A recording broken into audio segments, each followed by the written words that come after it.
Jacob ശ്രദ്ധിച്ചിട്ടുണ്ടോയെന്നറിയില്ല, നവനാസ്തികതയുടെ ഏറ്റവും പ്രധാനപ്പെട്ട വക്താക്കളിൽ ഒരാളായ ക്രിസ്റ്റഫർ ഹിച്ചൻസ് തൻ്റെ സുഹൃത്തും ഒന്നിച്ച് യോഹന്നാൻ്റെ സുവിശേഷത്തെക്കുറിച്ചുള്ള ഒരു പഠനയാത്ര നടത്തിയിട്ടുണ്ട്. ഒന്നല്ല 2 പ്രാവശ്യം അദ്ദേഹം ഒരു പഠനയാത്ര നടത്തിയിട്ടുണ്ട്. നമസ്കാരം, എല്ലാവർക്കും സാഫ്റ്റ് മലയാളത്തിലേക്ക് സ്വാഗതം.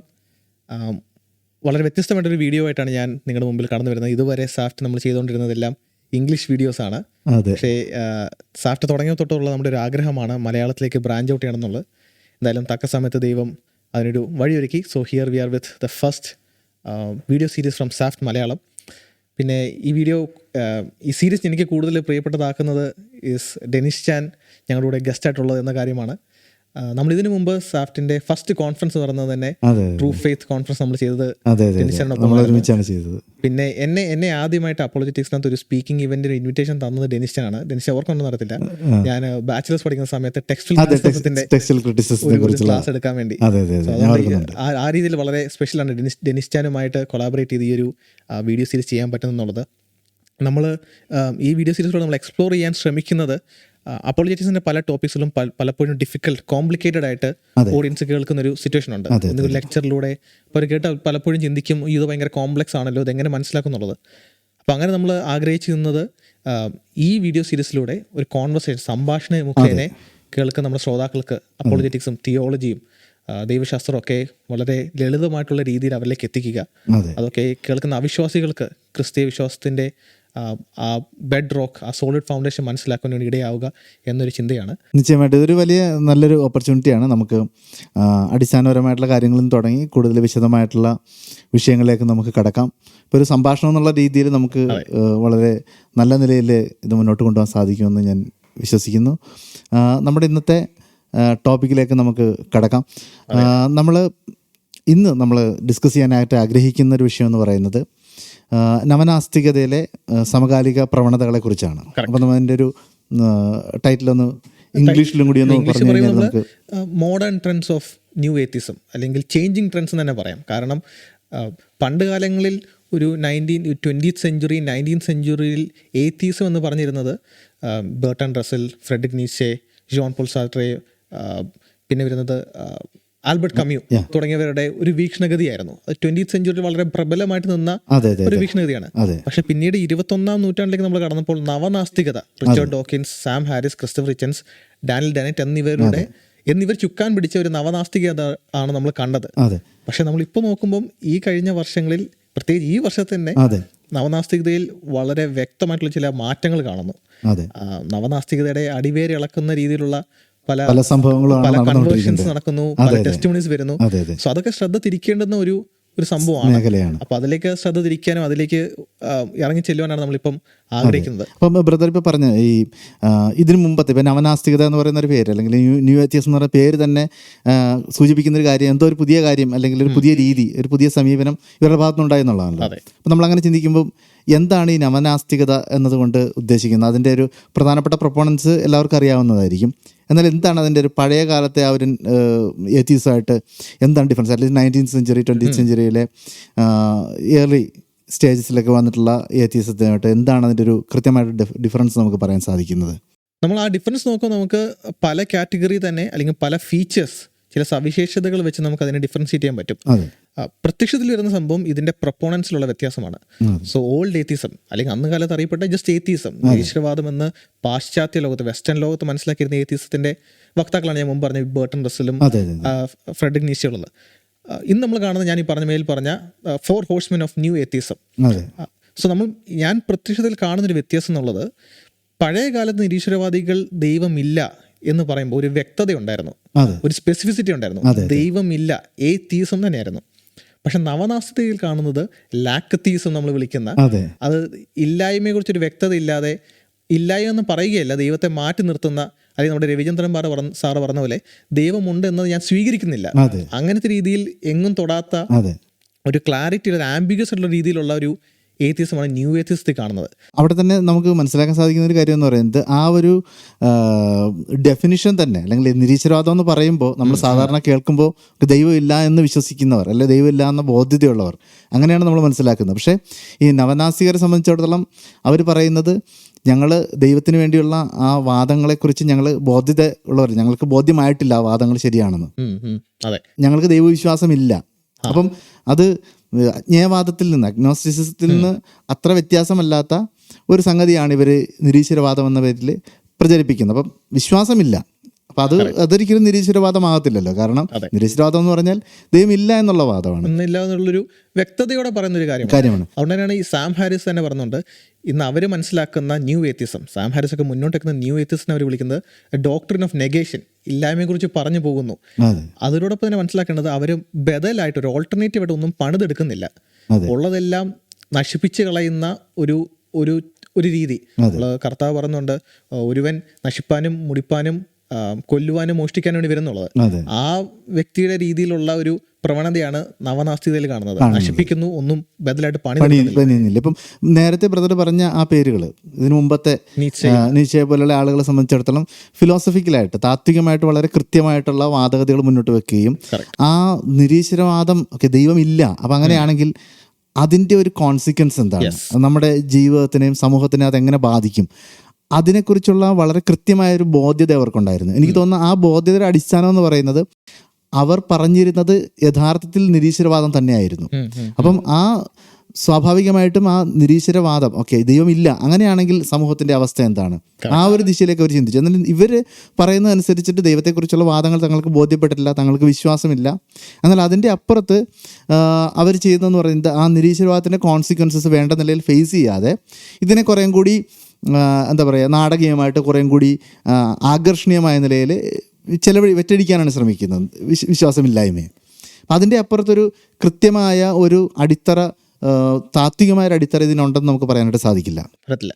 എക്സാക്ട്ലി. കാരണം നീച്ചയുടെ ഒക്കെ ദ മാഡ് മാൻ, കവലയിൽ വന്ന ദൈവം മരിച്ചുപോയി, ദൈവത്തെ നമ്മൾ കൊന്നുകളഞ്ഞു എന്ന് പറയുന്ന ആ ഒരു കവിത സംഭാഷണം തന്നെ നീച്ച തന്നെ എടുത്തു പറഞ്ഞ കാര്യമുണ്ട്. നമ്മൾ ദൈവത്തെ കൊന്നുകളഞ്ഞു, ഇനിയിപ്പോൾ മുകളില്ല, കീഴില്ല, ഇടതില്ല, വലതില്ല എന്ന് പറയത്തക്ക രീതിയിൽ ഒരു ഗൈഡിങ് ഇല്ലാതെ മനുഷ്യൻ എങ്ങനെ ജീവിക്കും? നമ്മൾ ദൈവത്തെ കൊന്നു, ഇനി ദൈവം മരണപ്പെട്ട ഒരു കാലഘട്ടത്തിലാണ് നമ്മൾ ജീവിക്കുന്നത് പറഞ്ഞാൽ ആ കോൺസിക്വൻസ് അവർ തന്നെ എടുത്ത് പറയുകയാണ്. ഒരു ക്രിസ്ത്യാനി അവിടെ ഒന്നും പറയേണ്ടി വരുന്നില്ല. ദൈവമില്ലാത്ത ഒരു ലോകത്തിൽ മനുഷ്യൻ എങ്ങനെ ജീവിക്കും എന്നതിനെ അവർ തന്നെ എക്സ്പ്ലോർ ചെയ്യുന്നതാണ്. പക്ഷെ അതൊരിക്കലും നമ്മൾ ന്യൂ എത്തിക്സിൽ കാണുന്നില്ല, ഇന്ത്യയുടെ കോണ്ടക്സ്റ്റിൽ നമ്മളത് ഒരിക്കലും കാണുന്നില്ല, കേരളത്തിൽ ഒട്ടും കാണുന്നില്ല. കാരണം ആ ഒരു തലത്തിലല്ല അവർ നിരീശ്വരവാദം. അപ്പം ഏറ്റവും പ്രധാനമായിട്ട് നമ്മൾ മനസ്സിലാക്കുന്നത് ആ നിരീശ്വരവാദം എന്നതിൻ്റെ നിർവചനത്തിൽ തന്നെ വലിയൊരു വ്യത്യാസം നമുക്ക് കാണാനായിട്ട് സാധിക്കും. മറ്റൊരു പ്രധാനപ്പെട്ട കാര്യം എന്ന് പറയുന്നത് ഇവരുടെ അക്കാദമിക്കലി എന്ന് പറഞ്ഞു കഴിഞ്ഞാൽ ഇതൊരു ആശയപരമായിട്ടുള്ളൊരു കാര്യമാണ്. ദൈവമില്ല, ദൈവം ഉണ്ടെന്ന് പറയുന്നത്, ദൈവമില്ലെന്ന് പറയുന്നതും ആശയപരമായിട്ടൊരു കാര്യമാണ്. സ്വാഭാവികമായിട്ടും അതിൻ്റെ ഒരു പൊതുസമൂഹത്തിന് മുൻപിൽ അത്തരമൊരു ആശയം വാദിച്ച് സ്ഥാപിക്കാൻ ശ്രമിക്കുന്നവരെ സംബന്ധിച്ചിടത്തോളം അക്കാദമിക്കലി സ്ട്രോങ് ആയിരിക്കണം ആർഗ്യുമെൻറ്റ്. കാരണം റീസണാണ് അവർ ഉപയോഗിക്കാൻ ആഗ്രഹിക്കുന്നത്, സ്വതന്ത്ര ചിന്തയും യുക്തിയുമാണ് ഉപയോഗിക്കാൻ ആഗ്രഹിക്കുന്നത്. സ്വാഭാവികമായിട്ടും നമ്മൾ അവരിൽ നിന്ന് പ്രതീക്ഷിക്കുന്നത് ഒരു അക്കാദമിക് നിലവാരത്തിൽ വ്യക്തതയുള്ള വാദങ്ങളുടെ അടിസ്ഥാനത്തിൽ അവരുടെ നിലപാടുകൾ സ്ഥാപിക്കുക എന്നുള്ളതാണ്. എന്നാൽ അങ്ങനെ ഒരു വ്യക്തത അല്ലെങ്കിൽ ആ അക്കാദമിക് ഒരു ഒരു കൃത്യതയും അതിൻ്റെ ഒരു വ്യക്തതയും അതിൻ്റെ ആഴവും നമ്മൾ ഈ നവനാസ്തികരിൽ കാണുന്നുണ്ടോ? കാണുന്നില്ല, തീർച്ചയായിട്ടും കാണുന്നില്ല. അത് കാണുന്നില്ല. അതിൻ്റെ മെയിൻ കാരണം ഇപ്പം മുമ്പ് പറഞ്ഞ പോലെ അവരുടെ കണ്ടൻറ്റ് ലാക്കിംഗ് ആണ്. പക്ഷേ കണ്ടൻറ്റ് പാക്കേജ് ചെയ്യുന്ന രീതിയിൽ, വിറ്റഴിഞ്ഞ് പോകുന്ന രീതിയിലുള്ള ഒരു മാസ് അപ്പീലിനുള്ളൊരു അപ്രോച്ച് എടുക്കുന്നതുകൊണ്ടാണ് ഈ അക്കാഡമിക് ലെവലിൽ പോകാത്തത്. കാരണം അക്കാഡമിക് ലെവലിൽ പോകുമ്പോൾ ഒരു ആശയം മുന്നോട്ട് വെക്കുമ്പോൾ അതിനെതിരെയുള്ള അഭിപ്രായങ്ങൾ, അതിനെ ക്രിറ്റിസിസം എല്ലാം എൻഗേജ് ചെയ്യണം. ഇച്ചിരി ബുദ്ധിമുട്ടുള്ളൊരു കാര്യമാണ്. പക്ഷേ ഒരു കാര്യം ആൾക്കാരിലേക്ക് ചുമ്മാ എത്തിക്കുക എന്നുള്ളൊരു ഉദ്ദേശമാണെങ്കിൽ അതിന് പുറകെ പ്രയത്നിക്കേണ്ട ഒരു കാര്യം വരുന്നില്ല. അപ്പോൾ പ്രയത്നിക്കാൻ താല്പര്യം ഇല്ലാത്തതുകൊണ്ടായിരിക്കണം നവനാസ്തികതയിൽ പാശ്ചാത്യ ലോകത്തായാലും ഇന്ത്യയിലായാലും നമ്മൾ കാണുന്ന ട്രെൻഡ് വളരെ അക്കാഡമിക്കലി വീക്കായിട്ട് ഒരു ബേസിസ്, ഒരു ഗ്രൗണ്ട്, ഒരു ഇൻ്റലക്ച്വൽ സ്റ്റാൻഡിങ്ങും ഇല്ലാതെ മുന്നോട്ട് വെക്കുന്നത്. അത് നമ്മൾ അവർ വെക്കുന്ന ആർഗ്യുമെൻറ്റ്സ് രണ്ട് രീതിയിൽ കാണാൻ പറ്റുന്നുണ്ട്. ഒന്ന്, അവർ വെക്കുന്ന ആർഗ്യുമെൻറ്റ്സ് തന്നെ ആബ്സല്യൂട്ട്ലി ലാക്കിംഗ് ആണ്. മറ്റവർ വെക്കുന്ന ആർഗ്യുമെന്റ്സിൽ അവർക്കൊരു ബോധ്യത ഇല്ലാത്ത ഒരു പ്രവണത നമ്മൾ കാണുന്നുണ്ട്. അതെ, ഇപ്പം ഇതിൻ്റെ അകത്ത് നമ്മൾ ബ്രദർ പറഞ്ഞതിന് നല്ലൊരു എക്സാമ്പിൾ എന്ന് പറയുന്നത് നമ്മുടെ ഡോക്കിൻസിൻ്റെ ഗോഡ് ഡെല്യൂഷനിൽ അദ്ദേഹത്തിൻ്റെ ഒരു പ്രധാനപ്പെട്ട വാദം എന്ന് പറയുന്നത് ഡിസൈൻ ആർഗ്യുമെന്റിനെതിരായിട്ടുള്ള അദ്ദേഹത്തിൻ്റെ ഒരു വാദമാണ്. അപ്പം ഈ സങ്കീർണത, നമ്മൾ പ്രപഞ്ചത്തിൽ കാണുന്ന സങ്കീർണതയുടെ അടിസ്ഥാനത്തിൽ ഒരു ദൈവമുണ്ട്, ഇതിനെല്ലാം രൂപകൽപ്പന ചെയ്തൊരു വ്യക്തി ഉണ്ട് എന്ന് പറയുകയാണെങ്കിൽ ആ വ്യക്തി ഈ പ്രപഞ്ചത്തെക്കാളും സങ്കീർണമായിരിക്കും. സ്വാഭാവികമായിട്ട് ആ വ്യക്തിയെ ആരാണ് രൂപകൽപ്പന ചെയ്തത് എന്നാണ് അവർ ചോദിക്കുന്നത്. ഇതാണ് അദ്ദേഹത്തിൻ്റെ ചോദ്യം എന്ന് പറയുന്നത്. അദ്ദേഹത്തിൻ്റെ ഒരു കൗണ്ടർ ആർഗ്യുമെൻ്റ് അല്ലെങ്കിൽ ഈ ഡിസൈൻ ആർഗ്യുമെൻറ്റിനെ റെഫ്യൂട്ട് ചെയ്യാൻ വേണ്ടിയിട്ട് അദ്ദേഹം മുന്നോട്ട് വെക്കുന്ന ഒരു വാദം ഇതാണ്. പക്ഷേ ആ വാദത്തിനെ സംബന്ധിച്ച് വളരെ കൃത്യമായ പ്രതികരണങ്ങൾ ക്രിസ്തീയ പക്ഷത്തു നിന്നും ക്രിസ്തീയ തത്വചിന്തകന്മാരുടെ ഭാഗത്തു നിന്നും ഉണ്ടായിട്ടുണ്ട്. പക്ഷെ അതിനെ ഏതെങ്കിലും രീതിയിൽ അവർ എൻഗേജ് ചെയ്തായിട്ട് നമ്മൾ കാണുന്നുണ്ടോ? ഇല്ല, ഒരിക്കലും കാണുന്നില്ല. അവർ ആ പണ്ട് കാലങ്ങളിൽ പറഞ്ഞ പെയ്ലിയുടെ ഒക്കെ അനാലജി തന്നെ അതിന് തന്നെ വീണ്ടും മറുപടി കൊടുത്തിരിക്കുന്ന ഒരു പ്രവണതയാണ് കാണുന്നത്. പിന്നെ അത് മാത്രമല്ല, ഫ്രാൻസിസ് കോളിൻസുമായിട്ടുള്ള ഇൻട്രാക്ഷനിൽ ഡോക്കിൻസ് പറഞ്ഞ കാര്യത്തിൽ ഒരു റിമാർക്കബിൾ ആയിട്ടുള്ള കാര്യം നമ്മളോട് തിരിച്ചറിയാം. അതെ അതെ അതെ. അപ്പോൾ അവിടെ അദ്ദേഹം പറയുന്നത് തന്നെ ഏത് വാദമാണ് ദൈവം ഉണ്ടെന്ന് കൺവിൻസ് ചെയ്യാൻ സാധ്യതയുള്ളതെന്ന് ചോദിക്കുമ്പോൾ അദ്ദേഹം പറയുന്നത് ഡിസൈൻ ആർഗ്യുമെന്റ് ആണ് മുന്നോട്ട് വെക്കുന്നത്. പക്ഷെ അദ്ദേഹം തന്നെയാണ് ഡിസൈൻ ആർഗ്യുമെന്റ് എതിരെ ശക്തമായിട്ട് പറഞ്ഞിരിക്കുന്ന ആൾ. അപ്പം അദ്ദേഹത്തിന് തന്നെ ബോധ്യതയില്ല ഈ തൻ്റെ വാദം വ്യക്തതയുള്ളതാണ് അല്ലെങ്കിൽ കൃത്യതയുള്ളതാണെന്ന്. കാരണം ഏത് ആ വാദമാണ് തന്നെ കൺവിൻസ് ചെയ്യുന്ന ചോദിക്കുമ്പോൾ അദ്ദേഹം പറയുന്നത് തനിക്ക് ഏറ്റവും കൺവിൻസ് ആകാൻ സാധ്യതയുള്ള വാദം എന്ന് പറയുന്നത് ഡിസൈൻ ആർഗ്യുമെന്റ് ആണ്. അവിടെ അദ്ദേഹം ഏറ്റവും ശക്തമായിട്ട് എതിർത്ത വാദവും അതെ ഡിസൈൻ ആർഗ്യുമെന്റ് തന്നെയാണ്. അപ്പം അവിടെ അദ്ദേഹം കൊണ്ടുവരുന്നത് ഓഫ് കോഴ്സ് അദ്ദേഹത്തിൻ്റെ മേഖല എന്ന് പറയുന്നത് ബയോളജിയാണ്, എവല്യൂഷനാണ്. അതിലെ ആർഗ്യുമെന്റ്സ് അല്ല അദ്ദേഹം കൊണ്ടുവരുന്നത്. ഡിസൈൻ ആർഗ്യുമെന്റ് എന്ന് അദ്ദേഹം ഉദ്ദേശിക്കുന്നത് കോസ്മിക് ഫൈൻ ട്യൂണിങ് പോലെയുള്ള കാര്യങ്ങളാണ്. അപ്പോൾ അവിടെ ആ അത്തരം വാദങ്ങൾ തന്നെ കൺവിൻസ് ചെയ്തിട്ടില്ല. ഓഫ് കോഴ്സ് ചെയ്താൽ അദ്ദേഹം നിരീശ്വരവാദിയല്ല, ചെയ്തു എന്ന് അദ്ദേഹം അഡ്മിറ്റ് ചെയ്യുന്നില്ല. പക്ഷേ അതൊരു സാധ്യതയായിട്ട് മുന്നോട്ട് വെക്കുമ്പോൾ താൻ വെച്ച വാദത്തിനെ സംബന്ധിച്ച് അദ്ദേഹത്തിന് എന്തുറപ്പാണെന്ന് നമ്മൾക്ക് പ്രേക്ഷകർക്ക് തന്നെ സംശയം തോന്നുന്ന നിലയിലാണ് ഫ്രാൻസിസ് കോളിൻസുമായിട്ടുള്ള അദ്ദേഹത്തിൻ്റെ ഇൻ്റർവ്യൂ കാണുന്നത്. ഇപ്പം ഒരു ക്രൈസ്തവനെ സംബന്ധിച്ച് ചിന്തിക്കുമ്പോൾ ഇപ്പം നമ്മൾ വിശ്വസിക്കുന്നത് ക്രിസ്തു ഉയർത്തെഴുന്നിട്ട് എന്നതാണ് ക്രിസ്തീയ വിശ്വാസത്തിന്റെ അടിസ്ഥാനം, ബെഡ് റോക്ക്, അതാണ് നമ്മുടെ ഫൗണ്ടേഷൻ. പൗലോസ് തന്നെ പറഞ്ഞത് അതില്ല എങ്കിൽ നമ്മുടെ വിശ്വാസം വ്യർത്ഥമാണ്. അപ്പം നമ്മൾ ക്രിസ്തു ഉയർത്തെഴുന്നിട്ട് എന്ന നിശ്ചയ ബോധ്യമുള്ളത് കൊണ്ടാണ് നമ്മൾ ക്രിസ്ത്യാനികളായിട്ട് നിലനിൽക്കുന്നത്. നമ്മൾ ഒരാളോട് ഒരു ചാലഞ്ച് എന്നിട്ട് നമ്മൾ പറയും, ക്രിസ്തു ഉയർത്തെഴുന്നിട്ടില്ല, നീ തെളിയിക്കുക, അങ്ങനെയാണെങ്കിൽ ഞാൻ ക്രിസ്തീയ വിശ്വാസം തള്ളിക്കളയുമെന്ന് നമ്മൾ ചാലഞ്ച് ആയിട്ട് കൊടുക്കും. പക്ഷെ നമ്മൾ ഒരിക്കലും നമ്മളൊരാൾ നിങ്ങൾ ക്രിസ്തീയ വിശ്വാസം എപ്പോൾ തള്ളിക്കളയെന്ന് പറയുമ്പോൾ ചിലപ്പോൾ ക്രിസ്തു ഉയർത്തിയിട്ടില്ല എങ്കിൽ എന്ന് നമ്മൾ പറയത്തില്ല, നമുക്ക് ആ ബോധ്യമുണ്ട്. പക്ഷെ ഡോക്കിൻസിന്റെ സംഭാഷണത്തിൽ തനിക്ക് ആ ഡിസൈൻ ആർഗ്യുമെന്റ് തന്നെ കൺവിൻസ് ചെയ്തേക്കാം എന്നാണ് അദ്ദേഹം പറയുന്നത്. ഒരു ചഞ്ചലം അതിൽ കാണുന്നുണ്ട്. അതെ, അത് വളരെ വ്യക്തമായിട്ട് തന്നെ അദ്ദേഹം പറയുന്നുണ്ട്. ഇനി ഇതിൻ്റെ അകത്തൊരു പ്രധാനപ്പെട്ട കാര്യം എന്ന് പറയുന്നത്, നേരത്തെ പറഞ്ഞതുപോലെ വില്യം ലെയ്ൻ ക്രെയ്ഗിനെ പോലെയുള്ള ആളുകൾ കൃത്യമായിട്ട് ഇദ്ദേഹത്തിൻ്റെ ഈ ഡിസൈൻ ആർഗ്യുമെന്റിനെതിരായ വാദത്തിന് നൽകിയ മറുപടി അദ്ദേഹം ഇപ്പോഴും അത് മനസ്സിലാക്കിയിട്ടില്ലെന്ന് തോന്നുന്നു. കാരണം അങ്ങനെ സംശയിക്കാൻ കാരണം എന്ന് പറയുന്നത്, ഓക്സ്ഫോർഡ് സർവകലാശാലയിലെ തത്വചിന്ത പ്രൊഫസറായിരുന്ന റിച്ചാർഡ് സ്വിൻബേണും പങ്കെടുത്ത ഒരു ചർച്ചയിൽ അദ്ദേഹം ആ ചർച്ചയിലും തൻ്റെ ഈ പുസ്തകത്തിലെ ഗോഡ് ഡെലൂഷനിലെ ആ ആർഗ്യുമെൻ്റാണ് മുന്നോട്ട് വെക്കാൻ ശ്രമിക്കുന്നത്. ഒരു കോംപ്ലക്സിറ്റിയുടെ ബേസിൽ ഒരു ഡിസൈനർ ആവശ്യമുണ്ടെന്നുള്ള രീതിയിൽ. പക്ഷേ അതിന് കൊടുത്തിട്ടുള്ള അക്കാദമിക്കായിട്ടുള്ള മറുപടികൾ അത് അദ്ദേഹം മനസ്സിലാക്കി അതിനൊരു കൗണ്ടർ പറയാനായിട്ട് ഇവരാരും മുന്നോട്ട് വരുന്നത് കാണുന്നില്ല. അതാ അക്കാദമിക്കായിട്ടുള്ള ഒരു ഡെപ്ത് ഇല്ലായ്മയുടെ ഒരു ഉദാഹരണമല്ലേ. കാരണം ഞാൻ ചോദിക്കാൻ കാരണം എന്ന് പറയുന്നത്, ഏതൊരു മേഖലയിലും നമ്മളൊരു വിഷയം മുന്നോട്ട് വെച്ചാൽ അതിനെതിരെ വരുന്ന, നമ്മൾ അക്കാദമിക്കായിട്ടാണ് മുന്നോട്ട് വെക്കുന്നതെങ്കിലും അതിനെതിരെ വരുന്ന വിമർശനങ്ങളെ കൂടി ഉൾക്കൊണ്ടുകൊണ്ട് അതിനോടുള്ള പ്രതികരണം നമ്മൾ വ്യക്തമായ നിലയിൽ അറിയിക്കും.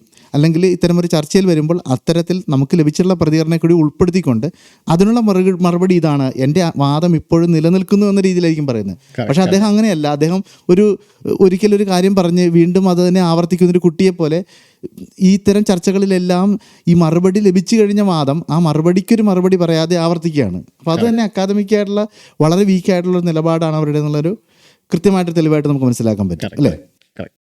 അപ്പോൾ ഇതിൻ്റെ അകത്ത് മറ്റൊരു പ്രധാനപ്പെട്ട കാര്യം എന്ന് പറയുന്നത്, ഈ നവനാസ്തികർ മുന്നോട്ട് വെക്കുന്ന അല്ലെങ്കിൽ അവരുടെ ഇടയിൽ നിന്ന് വളരെ ശക്തമായ നിലയിൽ ഇൻ്റർനെറ്റിൽ പ്രചാരം ലഭിച്ചിട്ടുള്ള യേശു ഒരു ചരിത്രപുരുഷനല്ല, ജീസസ് മിത്തിസിസം, യേശു ഒരു മിഥ്യ കഥാപാത്രമാണെന്ന് പറയുന്ന ആ ഒരു സംഗതിയാണ്. അതെങ്ങനെയാണ് ഇവരുടെ അക്കാദമിക് വീക്ക്നെസ്സിനെ വെളിപ്പെടുത്തുന്നത്? കാരണം ഇന്ന് ഹിസ്റ്ററിയും അല്ലെങ്കിൽ ഫസ്റ്റ് സെഞ്ച്വറിയിലുള്ള ഹിസ്റ്ററി പഠിപ്പിക്കുന്നവരാരും അത് വ്യക്തമായിട്ട് പഠിപ്പിക്കുകയും അതിൽ എൻഗേജ് ചെയ്യുന്ന അക്കാഡമിക് ലോകത്ത് എൻഗേജ് ചെയ്യുന്നവരാരും ജീസസ് മിത്തിസിസം ഒരിക്കൽ പോലും മുറുകെ പിടിക്കുന്നില്ല. എന്തിനെ ബാർട്ട്ഹമിനെ പോലെ തന്നെ ക്രിസ്തീയ വിശ്വാസത്തിനെതിരെ പറയുന്ന ആൾ തന്നെ പറയുന്നു, ജീസസ് മിത്തിസിസം എന്ന് പറഞ്ഞ് നടക്കുന്നവർ നിരീശ്വരവാദികളെ വിഡ്ഢികളായിട്ട് ചിത്രീകരിക്കാൻ വഴിയൊരുക്കുന്നു. ഫ്ലാറ്റ് എർത്ത്, ഭൂമി പരന്നതാണെന്ന് പറയുന്ന പോലെ തുല്യമായിട്ടുള്ള കാര്യമാണ്. പക്ഷെ അത് മുറുകെ പിടിച്ചുകൊണ്ട് ഇപ്പോഴും കേരളത്തിലെ നവനാസ്തികരും ലോകമെമ്പാടുള്ള പല നവനാസ്തികരും ഇപ്പോഴും അതിനെ മുറുകെ പിടിച്ചുകൊണ്ടിരിക്കുന്നു. സോ കാതില്ലാതെ പല ആർഗ്യുമെന്റ് മുറുകെ പിടിക്കുന്നു. അത് മാത്രമല്ല, പല ആർഗ്യുമെന്റ്സ് പഠിക്കാൻ ഒരു ശ്രമം കാണിക്കാതെ അതിനുള്ള ഇപ്പം മുമ്പ് പറഞ്ഞല്ലോ ഒബ്ജെക്ഷൻസ് മനസ്സിലാക്കി അത് അഡ്വാൻസ് ചെയ്യാൻ അപ്ഡേറ്റ് ചെയ്യാൻ ശ്രമിക്കാതിരിക്കുന്ന വീണ്ടും ഒരു ഇന്റലക്ച്വൽ ലാക്കിംഗ് പലപ്പോഴും നമ്മൾ കാണുന്നുണ്ട്. അതിലൊരു നല്ലൊരു ഉദാഹരണം എന്ന് പറയുന്നത് റിച്ചർഡ് ഡോക്കിൻസ് തൻ്റെ പുസ്തകം ഗോഡ് ഡെലൂഷനകത്ത് വളരെ സോഫിസ്റ്റിക്കേറ്റഡ് ആയിട്ടുള്ളൊരു തത്വചിന്ത ആർഗ്യുമെൻ്റ് ആണ് ഓണ്ടോളജിക്കൽ ആർഗ്യുമെന്റ്. പക്ഷെ അദ്ദേഹത്തിൻ്റെ പുസ്തകത്തിനകത്ത് അദ്ദേഹം അതിനെക്കുറിച്ച് പറയുമ്പോൾ തന്നെ നമുക്ക് ക്ലിയർ ആവുന്നത് അദ്ദേഹം അതിനെക്കുറിച്ച് ശരിക്കും പഠിച്ചിട്ടില്ല, ശരിക്കും വായിച്ചിട്ടില്ല എന്നുള്ളതാണ്. നമ്മളത് ചുമ്മാ പറയുന്നില്ല. കാരണം അലക്സ് ഒക്കോണർ എന്ന യൂട്യൂബിലെ ഏറ്റവും വലിയ ഏത്തിസ്റ്റ് ചാനലുള്ള അലക്സ് ഒക്കോണർ അദ്ദേഹം ഒരു നിരീശ്വരവാദിയാണ്. അപ്പം അദ്ദേഹം തന്നെ ഈ അടുത്തിടയ്ക്ക് പറഞ്ഞു താൻ പണ്ട് ഓണ്ടോളജിക്കൽ ആർഗ്യുമെന്റിനെ താഴ്ത്തി കണ്ട് പ്രബലമല്ല, ശക്തമല്ല എന്നൊക്കെ പറഞ്ഞ് അതിനെ നിരാകരിച്ച് തുച്ഛീകരിച്ച് താൻ ആർഗ്യുമെന്റ് ആയിട്ട് കണ്ടെങ്കിലും പിന്നീട് അത് പഠിച്ചപ്പോൾ എനിക്ക് മനസ്സിലായി, അല്ല ഇത് സോളിഡ് ആയിട്ടുള്ള ഒരു ആർഗ്യുമെന്റ് ആണ്, ഇത് മനസ്സിലാക്കേണ്ട ചില കാര്യങ്ങളുണ്ടെന്ന് മനസ്സിലാക്കി അദ്ദേഹം തന്നെ സ്റ്റാൻസ് തിരുത്തി. പക്ഷെ അങ്ങനെ ഒരു തിരുത്തുന്ന സംഭവം നമ്മൾ പലപ്പോഴും നവനാസ്തികരുടെ ഇടയിൽ കാണുന്നില്ല. ഈ അലക്സ് ഒക്കോണറൊക്കെ നവനാസ്തികരുടെ ഇൻഫ്ലുവൻസർ, ക്രിസ്റ്റഫ് റിച്ചൻസിനെ പോലുള്ളവരൊക്കെ വളരെയധികം അലക്സ് ഒക്കോണർ ഇൻഫ്ലുവൻസ് ചെയ്താണ്. പക്ഷേ ഇൻഫ്ലുവൻസ് ലഭിച്ചു വന്നവർ പലപ്പോഴും ഒരു ഇന്റലക്ച്വൽ ഓണസ്റ്റിയും ഒരു ഇന്റലക്ച്വൽ സ്റ്റാൻഡിങ്ങും കാണിച്ച് അവരുടെ നിലപാട് വ്യക്തമാക്കുമ്പോഴും തിരുത്തുമ്പോഴും നവനാസ്തികരുടെ വക്താക്കൾ പലരും അത് ചെയ്യാതിരിക്കുന്ന ഒരു ട്രെൻഡ് പിന്നെയും പിന്നെ നമ്മൾ കാണുന്നുണ്ട്. ഇനി ഇതുകൂടാതെ ഇവരുടെ ഒരു സമീപനം എന്ന് പറയുന്നത്, ഇപ്പം ആശയപ്രകാശന സമീപനം, ആ നിലവാരം എന്ന് പറയുന്നത് ഏതൊരു മേഖലയിലും നമ്മൾ കാത്തു സൂക്ഷിക്കേണ്ട ഒരു കാര്യമാണ്. പക്ഷെ ഇവരെ സംബന്ധിച്ചിടത്തോളം ആശയപ്രകാശനത്തിൽ അവരുടെ ആ ഒരു വാദഗതികൾ മുന്നോട്ട് വെക്കുന്നതിൽ ഒരു നിലവാരം നമ്മൾ കാണുന്നില്ല. പരിഹാസം, ആക്ഷേപം, ഇതൊക്കെയാണ് അവരുടെ പ്രധാനപ്പെട്ട വാദം എന്ന് പറയുന്നത്. എന്ന് പറഞ്ഞാൽ ഒരു സംവാദത്തിൽ പോലും ഒരു ആശയം വ്യക്തമായ നിലയിൽ അവതരിപ്പിച്ച് സ്ഥാപിക്കുന്നതിന് പകരം തങ്ങളുടെ എന്താ പറയുക ആരാധകരെ തൃപ്തിപ്പെടുത്തുന്ന രീതിയിൽ ഒരു ചിരി കൊണ്ട് മറുപടി പറയാൻ ശ്രമിക്കുകയാണ്. അല്ലെങ്കിൽ വളരെ ശക്തമായ നിലയിൽ ഒരു എന്താ പറയുക ഈ സംഭാഷണത്തിൻ്റെ വാക്ചാതുരി കൊണ്ട് ആശയങ്ങളെ മുന്നോട്ട് വെക്കുന്നു, അല്ലെങ്കിൽ മറുപടി പറയാൻ ശ്രമിക്കുന്നു. ഉള്ളടക്കം വേണ്ട നിലയിലില്ലാതെ മറ്റുള്ള വിശ്വാസങ്ങളെ ആക്ഷേപിച്ചുകൊണ്ട് അതാണ് എന്താ പറയുക തങ്ങളുടെ ഏറ്റവും ശക്തമായ ഒരു നിലപാടെന്നുള്ള നിലയിൽ ആക്ഷേപം, പരിഹാസം, ഇതൊക്കെ കൊണ്ട് തങ്ങളുടെ അക്കാദമിക്കായിട്ടുള്ള ബലഹീനത മറക്കാനായിട്ട് ശ്രമിക്കുന്ന ഒരു പ്രവണത നമ്മൾ കാണുന്നുണ്ട്. അതിനെക്കുറിച്ച് നമുക്ക് എന്ത് പറയാൻ സാധിക്കും? അത് ഇവര് പറയുന്ന വിഷയങ്ങളിൽ മാത്രമല്ല, പൊതുവെ ഇതിനോട് എടുക്കുന്ന ഒരു ആറ്റിറ്റ്യൂഡ് തന്നെ അങ്ങനെയാണ്. കാരണം റിച്ചർഡ് ഡോക്കിൻസ് തന്നെ എന്തോന്ന് 2006 5-6 കാലഘട്ടം നടന്ന പല കോൺഫറൻസുകൾ ഈ അമേരിക്ക നടന്നായിരുന്നു. അതിലൊരു ഓഡിയോ ക്ലിപ്പിനകത്ത് ഞാൻ കേട്ടത് അദ്ദേഹം പറഞ്ഞത് മോക്ക് ദം, റിഡിക്യൂൾ ദം, അവരെ പരിഹസിക്കൂ, അവരെ നിന്ദിക്കൂ എന്ന് പറഞ്ഞ് ഏത് രീതിയിൽ വിശ്വാസം മുറുകെ പിടിക്കുന്നവരെ അവരെ താഴ്ത്തി കണ്ട് അവരെ റിഡിക്യൂൾ ചെയ്യാനാണ് പറഞ്ഞത്. അവരുടെ ഇന്റലക്ച്വലി എൻഗേജ് ചെയ്യാനല്ല പറഞ്ഞത്, അവരോട് സംഭാഷണത്തിൽ ഏർപ്പെടാനും സംവാദത്തിൽ ഏർപ്പെടാനല്ല പറഞ്ഞത്, അവരെ പരിഹസിക്കൂ, താഴ്ത്തി കാണുന്നുള്ളതാണ്. അതാണ് കാണുന്നൊരു മൈൻഡ് സെറ്റ്. കണ്ടന്റ് ഇല്ലാതെ റിഡിക്യൂളും റെട്ടറിക്കിലും വാക്ചാതുര്യത്തിൽ ആശയബലമില്ലാതെ വാക്ചാതുര്യത്തിൽ ജയിക്കാൻ നോക്കുന്ന ഒരു ശ്രമണം. അതിനൊന്നും ആ ഒരു ഇൻ്റലക്ച്വൽ ബേസിസ് ഇല്ലാത്തതിൻ്റെ, അല്ലെങ്കിൽ ആ വിഷയങ്ങൾ പഠിക്കുന്നതിൻ്റെയും താത്വികമായിട്ട് ആ വിഷയത്തിൽ എൻഗേജ് ചെയ്യുന്നതിൻ്റെയും റീസണിങ് ഇല്ലാത്തതിൻ്റെ ഒരു പോരായ്മയുടെ തന്നെ നമ്മൾ മനസ്സിലാക്കണം. നമ്മൾ ഏതൊരു ഡിബേറ്റിൽ ഏർപ്പെടുമ്പോഴും ഒരു വ്യക്തി ശുഭിതനായിട്ട് അസഭ്യമായിട്ടുള്ള വാക്കുകൾ ഉപയോഗിക്കാൻ നമുക്ക് അറിയാൻ പറ്റും. ആ വ്യക്തിക്ക് പറയാൻ കാതലായിട്ട് ഒന്നുമില്ല. അത് മറയ്ക്കാൻ വേണ്ടി ഒരു പുകമറ പോലെയാണ് ഇത് ഉപയോഗിക്കുന്നത്. അത് കൺസിസ്റ്റന്റ് നമ്മൾ ഈ നവനാസ്തികരുടെ ഇടയിലും അത് കണ്ടുകൊണ്ടിരിക്കുന്ന സംഭവം തന്നെയാണ്. അതെ. അപ്പം അത് ഒരു പ്രധാനപ്പെട്ട ഈ ഒരു സവിശേഷത, ഇപ്പം നമ്മൾ ഈ പറയുന്ന സവിശേഷതകൾ നമ്മൾ ഡോക്കിൻസിനെ പോലെയുള്ള ആളുകളെയാണ് മുൻനിർത്തി സംസാരിക്കുന്നതെങ്കിലും ഈ സവിശേഷത കേരളത്തിലുള്ള നാസ്തികരുടെ ഇടയിൽ, നവനാസ്തികരുടെ ഇടയിലും വളരെ വ്യക്തമായി പ്രകടമാണ്. എനിക്ക് തോന്നുന്നു ഇത് നമ്മൾ പറയുമ്പോൾ തന്നെ നമ്മുടെ പ്രേക്ഷകർക്ക് ഒരുപാട് ഉദാഹരണങ്ങൾ അവർക്ക് തന്നെ റിലേറ്റ് ചെയ്യാൻ പറ്റുന്ന സംഭവങ്ങളുണ്ടാകും. അപ്പം ആ ഒരു പ്രധാനപ്പെട്ട ഒരു പ്രശ്നം എന്ന് പറഞ്ഞാൽ തങ്ങളുടെ അക്കാദമിക്കായിട്ടുള്ള ബലഹീനത എന്താ പറയുക വാക്ചാതുരി കൊണ്ട് മറയ്ക്കാൻ ശ്രമിക്കുന്ന ഒരു പ്രവണത നമ്മൾ കാണുന്നുണ്ട്. ഇതുപോലെ തന്നെ വളരെ കൃത്യമായിട്ട് നമ്മൾ പറഞ്ഞു കഴിഞ്ഞാൽ ഒരു ട്രൈബൽ കൾച്ചർ എന്ന് പറയുന്ന രീതിയിൽ ഇപ്പോൾ മതങ്ങളെ ആക്ഷേപിക്കുന്ന, വിശ്വാസങ്ങളെ ആക്ഷേപിക്കുന്നു എന്ന് പറയുന്നത്, നിങ്ങൾക്ക് പ്രവാചകന്മാരുണ്ട്, നിങ്ങൾക്ക് വിശുദ്ധ ഗ്രന്ഥങ്ങളുണ്ട്, അപ്പം നിങ്ങൾ അതിനെല്ലാം അതിലൊരു തെറ്റുമില്ല, നിങ്ങളുടെ മതസ്ഥാപകർ പറയുന്നതെല്ലാം അത് അക്ഷരംപതി മുഴുവനും ശരിയാണ് എന്ന് നിങ്ങൾ വിശ്വസിക്കുന്നു, അന്ധമായി അതിനെ പിന്തുടരുന്നു, നിങ്ങളെ ടെക്സ്റ്റുകൾ അന്ധമായി പിന്തുടരുന്നു. പക്ഷേ ഇത് തന്നെയല്ലേ അവരും ചെയ്യുന്നത് പല സന്ദർഭങ്ങളിലും. ഇവർക്കും പ്രവാചകന്മാരുണ്ട്. റിച്ചർഡ് ഡോക്കിൻസ് പറഞ്ഞതെല്ലാം ശരിയാണ്. റിച്ചർഡ് ഡോക്കിൻസ് എഴുതുന്ന പുസ്തകത്തെ ചോദ്യം ചെയ്യാൻ പാടില്ല എന്നാൽ സെയിം ഒരു ട്രൈബൽ കമ്മ്യൂണൽ മെന്റാലിറ്റി ഇവരുടെ ഇടയിലുണ്ട്.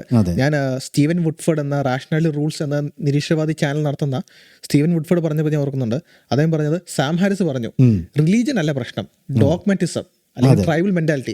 ഒന്നിനെ ചോദ്യം ചെയ്യാൻ പാടില്ല, ചില പ്രിൻസിപ്പിൾസിനെ ചോദ്യത്തിൽ നിന്ന് അപ്പുറമായിട്ട് മുറുകെ പിടിക്കുന്ന ഒരു ചിന്താഗതിയാണ് ശരിക്കും പ്രശ്നമെന്ന് സാം ഹാരിസ് തന്നെ പറഞ്ഞിട്ടുണ്ട്. ആ സെയിം പ്രിൻസിപ്പിളാണ് ഇവരുടെ ഇടയിലും കാണുന്നത്. ഇവരുടെ ഇടയിലും ഒരു ന്യൂ ഏത്തിയസിന് ഡോഗ്മാറ്റിസം ഉണ്ട്, നവനാസ്തികത ചോദ്യം ചെയ്യാൻ പാടില്ല, അതിനെ എതിർക്കാൻ പാടില്ല എന്ന സെയിം എക്സാക്ട് മെന്റാലിറ്റി ഇവരുടെ ഇടയിലുണ്ട്. അതിന് 2 ഉദാഹരണങ്ങൾ പറഞ്ഞു കഴിഞ്ഞാൽ, ഒന്ന് സ്റ്റീവൻ വുഡ്ഫോർഡ് തന്നെ എടുക്കാം. അദ്ദേഹം വളരെ പ്രശസ്തനായിട്ടുള്ള ഒരു ചെറുപ്പക്കാരനായ നിരീശ്വരവാദി പ്രഭാഷകനാണ്. അദ്ദേഹം ഒരു വീഡിയോ ഈ ട്രാൻസ്ജെൻഡർ ഐഡിയോളജിയെ കുറിച്ച്, സ്ത്രീകളുടെ സ്പോർട്സിൽ പുരുഷന്മാർ വരുന്നതിനെ കുറിച്ചുള്ള പല കാര്യങ്ങളും അദ്ദേഹം ഒരു വീഡിയോ ചെയ്തു.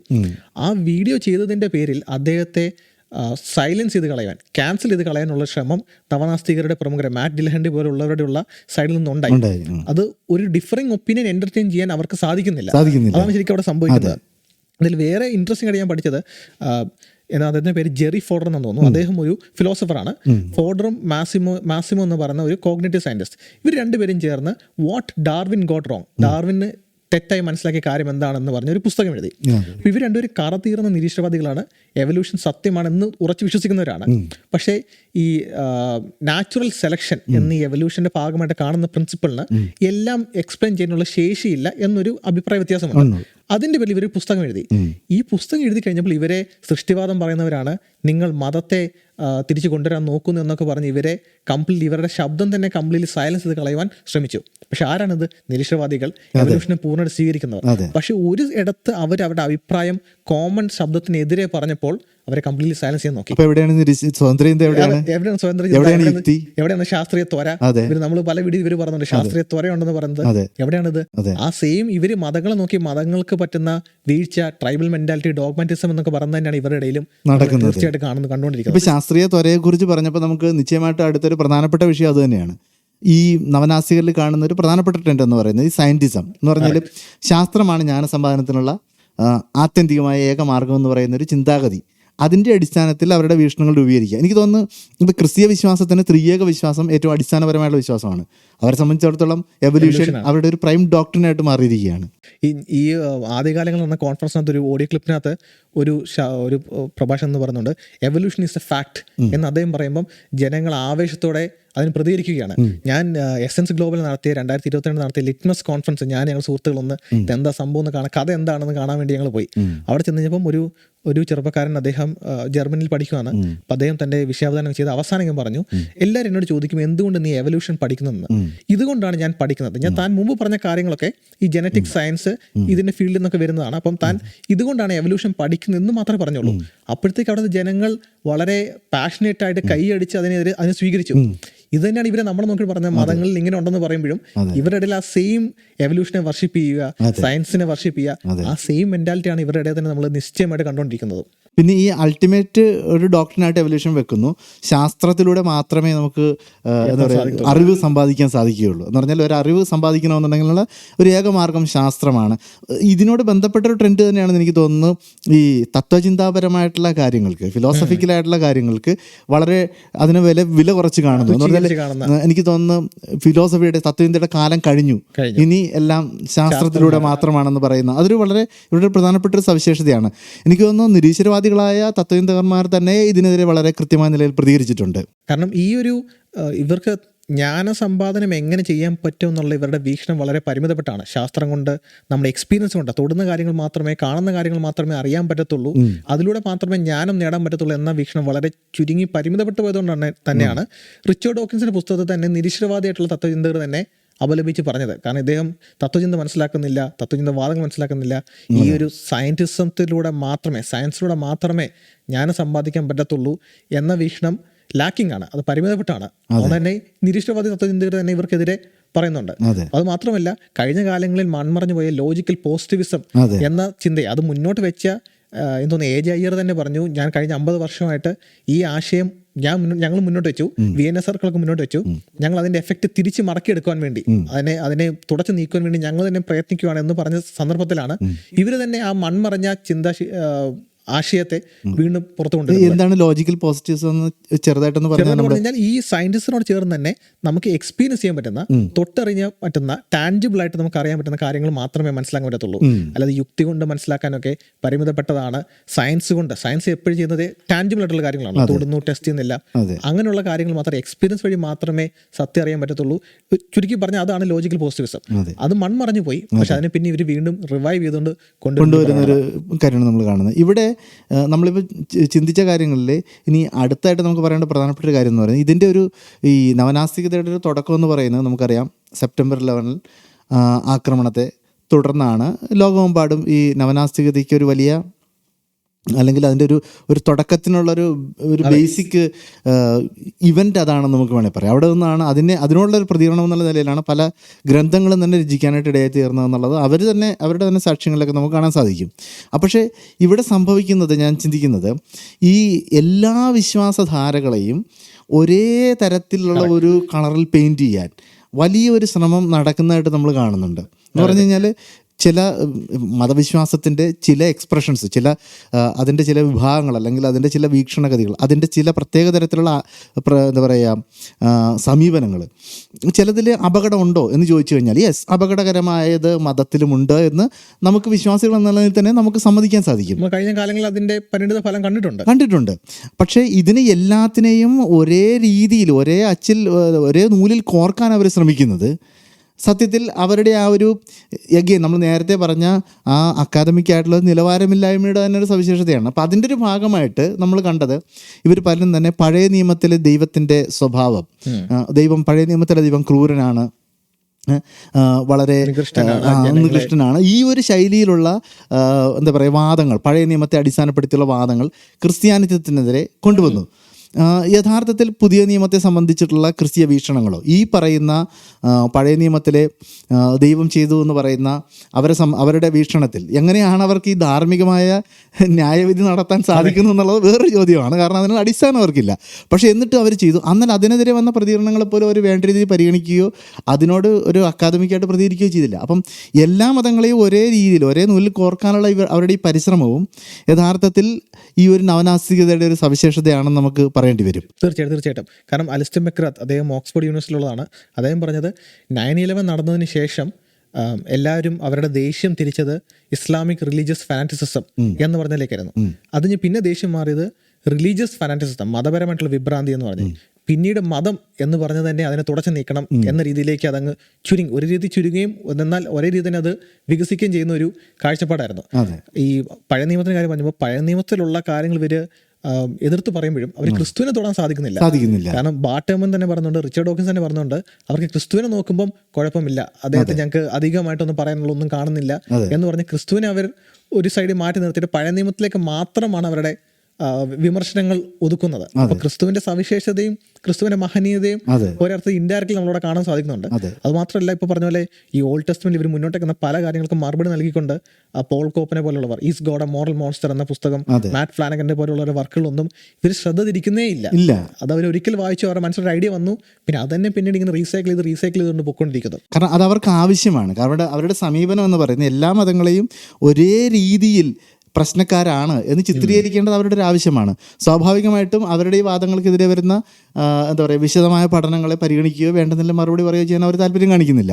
അപ്പം അതൊരു ഈ നവനാസ്തികയുടെ ഒരു ഏറ്റവും പ്രധാനപ്പെട്ട ഒരു പ്രശ്നവും ഒരു ന്യൂനതയുമായിട്ട് നമുക്കതിനെ മനസ്സിലാക്കാനായിട്ട് സാധിക്കും. കാരണം ഇപ്പോൾ നമ്മളിപ്പോൾ ചിന്തിക്കുകയാണെങ്കിൽ ക്രിസ്തീയ വിശ്വാസത്തിൽ ഒരു വിഭാഗം ആളുകൾ ശാസ്ത്രവിരുദ്ധരാണ് എന്നാരെങ്കിലും പറഞ്ഞാൽ, ഇപ്പം നമ്മൾ പറയുന്ന അല്ലെങ്കിൽ 6 ദിവസത്തെ സൃഷ്ടിവാദം, അപ്പോൾ സൃഷ്ടിവാദം അത് കേൾക്കുമ്പോൾ അറ്റ്ലീസ്റ്റ് ഓക്കെ നമുക്ക് ചിന്തിക്കാം പൊതു ശാസ്ത്ര വീക്ഷണത്തിന് നിന്ന് വ്യത്യസ്തമായൊരു കാര്യമാണത്. ഓക്കെ, അപ്പോൾ ശാസ്ത്രവിരുദ്ധരാണെന്നുള്ള ആരോപണം എവിടെ നിന്നാണ് വരുന്നതെന്ന് നമുക്ക് മനസ്സിലാക്കാൻ സാധിക്കും. പക്ഷേ ഞാൻ പറയുന്നത് ക്രിസ്തീയ വിശ്വാസത്തിൽ എല്ലാവരും ആ വീക്ഷണമാണ് കൈക്കൊള്ളുന്നതെന്നല്ല, പക്ഷേ അറ്റ്ലീസ്റ്റ് അങ്ങനെ ചിന്തിക്കുന്നവർക്ക് അത് മനസ്സിലാകും. എന്നാൽ ക്രിസ്തീയ വിശ്വാസം ലോകത്തിന് അപകടകരമാണെന്ന് പറഞ്ഞാൽ ഒരിക്കലും നമുക്ക് പോലും ആർക്കും ഉൾക്കൊള്ളാൻ പറ്റുന്നൊരു കാര്യമല്ല അത്. പക്ഷെ അങ്ങനെ ഒരു ചിത്രീകരണത്തിനുള്ള ഒരു പരിശ്രമത്തിൻ്റെ ഭാഗമായിട്ടാണ് പഴയ നിയമത്തിൽ നിന്നുള്ള ഇത്തരത്തിലുള്ള കാര്യങ്ങൾ അവർ മുന്നോട്ട് കൊണ്ടുവന്നത്. അപ്പോൾ എല്ലാ മതങ്ങളും ഒരുപോലെ ആയിട്ട് ചിത്രീകരിക്കുന്ന അവരുടെ സവിശേഷത എന്ന് പറയുന്നത്, ഈ സവിശേഷതകൾ ഇപ്പം നമ്മൾ പറഞ്ഞ കാര്യങ്ങൾ ഒന്നുകൂടി ഒന്ന് ചുരുക്കി പറഞ്ഞു കഴിഞ്ഞാൽ, ഒന്ന് ഇവർക്ക് ഒന്നും പണിതെടുക്കുന്നില്ല, ലാക്കത്തീസമായിട്ട് ഒന്ന് വ്യക്തതയോടെ പറയുന്നില്ല. പിന്നീട് നിരീശ്വരവാദത്തെ സ്ഥാപിക്കുന്ന ആർഗ്യുമെന്റ്സ് പലപ്പോഴും ബലഹീനമാണ്, ബദലായിട്ടൊന്നും പണിതെടുക്കുന്നില്ല. മറ്റൊന്ന് ഇവരുടെ ആശയങ്ങളിലെ രാഹിത്യം, അതിന് ഒരു ശക്തിയില്ല. റിഡിക്യൂളും റെട്ടറിക്കും വാക്ചാതുര്യത്തിൽ തന്നെ എല്ലാം വിജയിച്ചെടുക്കാനുള്ള ശ്രമം. പിന്നെ നമ്മൾ കാണുന്ന ഒരു ട്രൈബൽ നേച്ചർ. ഇവര് റിലീജിയനെ നോക്കിയിട്ട് നിങ്ങളിങ്ങനെ ഒരു ഗോത്ര ചിന്തയാണെന്ന് പറയുന്നു, അതേ സെയിം സമയം ഇവരുടെ ഇടയിൽ കാണുന്നു. പിന്നെ സയന്റിസം മുറുകെ പിടിക്കുക, സയൻസ് കൊണ്ട് മാത്രമേ എല്ലാം നേടിയെടുക്കാൻ പറ്റൂ, എല്ലാ ജ്ഞാനവും കൈവരിക്കാൻ പറ്റൂ എന്ന് പറഞ്ഞ പോരായ്മയുള്ള ചിന്ത. അങ്ങനെ തുടങ്ങിയ പല സംഭവങ്ങൾ മൊത്തം ക്രോഡീകരിച്ച് വരുന്നെങ്കിലും നവനാസ്തികത കൊണ്ട് ലഭിച്ച ഒരു നല്ല കാര്യം എന്ന് പറയുന്നത്, വിശ്വാസികൾ പലരും അതെ, അവരുടെ വിശ്വാസത്തെക്കുറിച്ച് കൂടുതൽ ആഴമായിട്ട് ചിന്തിക്കുവാൻ, ഒരു സംഭാഷണം സമൂഹത്തിൽ ചെലുത്തുവാൻ, ഒരു സംഭാഷണം ഉരുത്തിരിയുവാൻ അത് ഇടയായി. തോന്നുന്നു പഴയ നിരീശ്വരവാദത്തിൽ അക്കാഡമിക് ലോകത്ത് മാത്രം ഒതുങ്ങി നിന്നപ്പോൾ നവനാസ്തികത അതൊരു പബ്ലിക് ലെവലിലേക്ക് അത് കൊണ്ടുവന്നു. നമ്മുടെ കേരളത്തിലും പബ്ലിക് ലെവലിൽ ഫേസ്ബുക്കിലൊക്കെ വീഡിയോസ് ഒക്കെ കണ്ട് പൊതുജനത്തിലേക്ക് ആ ഒരു സംഭാഷണം എത്തി. അങ്ങനെ പല വിശ്വാസികൾ അവരുടെ വിശ്വാസത്തെക്കുറിച്ച് കൂടുതൽ പഠിക്കുവാൻ, ഗ്രഹിക്കുവാൻ ഒക്കെ അറിയാൻ തിരിച്ച് ഒരു നല്ല കാര്യം അത് മുളവായി. എനിക്ക് തോന്നുന്നു അങ്ങനെ സംഭാഷണം വരുമ്പോഴാണ് പല നാസ്തികരും ദൈവത്തെ വിശ്വസിക്കാനുള്ള കാരണങ്ങൾ അറിയുകയും അവർ ദൈവത്തിലേക്ക് കടന്നു വരാനുള്ള സാഹചര്യം ഉണ്ടാവുന്നത് അങ്ങനെ തന്നെ ആയിരിക്കണം. അതെ, നിശ്ചയമായിട്ട്. ഇപ്പോൾ കേരളത്തിൻ്റെ ഒരു പശ്ചാത്തലം നോക്കിക്കഴിഞ്ഞാൽ ഒരു കാലത്ത് യുക്തിവാദി പ്രസ്ഥാനങ്ങൾ കേരളത്തിൽ സജീവമായിട്ട് നിന്നിട്ടുണ്ട്. പക്ഷേ അത് കൂടുതലും തന്നെ അന്ധവിശ്വാസ നിർമ്മാർജ്ജനം, കുറേ കൂടി സാമൂഹ്യ പരിഷ്കരണം, പ്രത്യേകിച്ചും ഇടതുപക്ഷത്തോട് ചായവുള്ള തരത്തിലുള്ള നിലപാടുകൾ, ഇതാണ് യഥാർത്ഥത്തിൽ അവർ മുന്നോട്ട് വെച്ചത്. എന്നാൽ നവനാസ്തികർ അതിൽ നിന്ന് വ്യത്യസ്തമായിട്ട് കുറേയും കൂടി വിശാലമായ തരത്തിൽ മതത്തെ സംബന്ധിച്ച്, മതത്തെ കൃത്യമായി കേന്ദ്രീകരിച്ചുകൊണ്ടുള്ള ചർച്ചകൾ ഉയർത്തിക്കൊണ്ടുവന്നു. നമ്മൾ നിശ്ചയമായിട്ട് അതിനെ സ്വാഗതം ചെയ്യുന്നു, അല്ലേ? നമുക്ക് ക്രിസ്ത്യാനിത്വത്തിന് അതിനെ സംബന്ധിച്ച് യാതൊരു ഭയവുമില്ല. ചർച്ചകൾ വരട്ടെ, ആശയങ്ങൾ തമ്മിൽ ഏറ്റുമുട്ടുകയും ഏതാണ് പ്രബലമെന്ന് ജനം മനസ്സിലാക്കുന്ന അന്നേരമാണ്. അതെ, നമ്മളിപ്പം പഴയ ഒരു കാലത്തെ അല്ലെങ്കിൽ നവനാസ്തികത എന്താണെന്ന് പറഞ്ഞിരുന്നു. പക്ഷെ ഇപ്പോൾ നമ്മൾ കണ്ടുവരുന്ന ചേഞ്ച്, ഈ നവനാസ്തികരുടെ പല വക്താക്കളും അവരുടെ നിലപാട് മാറ്റിയെടുക്കുന്ന ഒരു ട്രെൻഡാണ് കാണുന്നത്.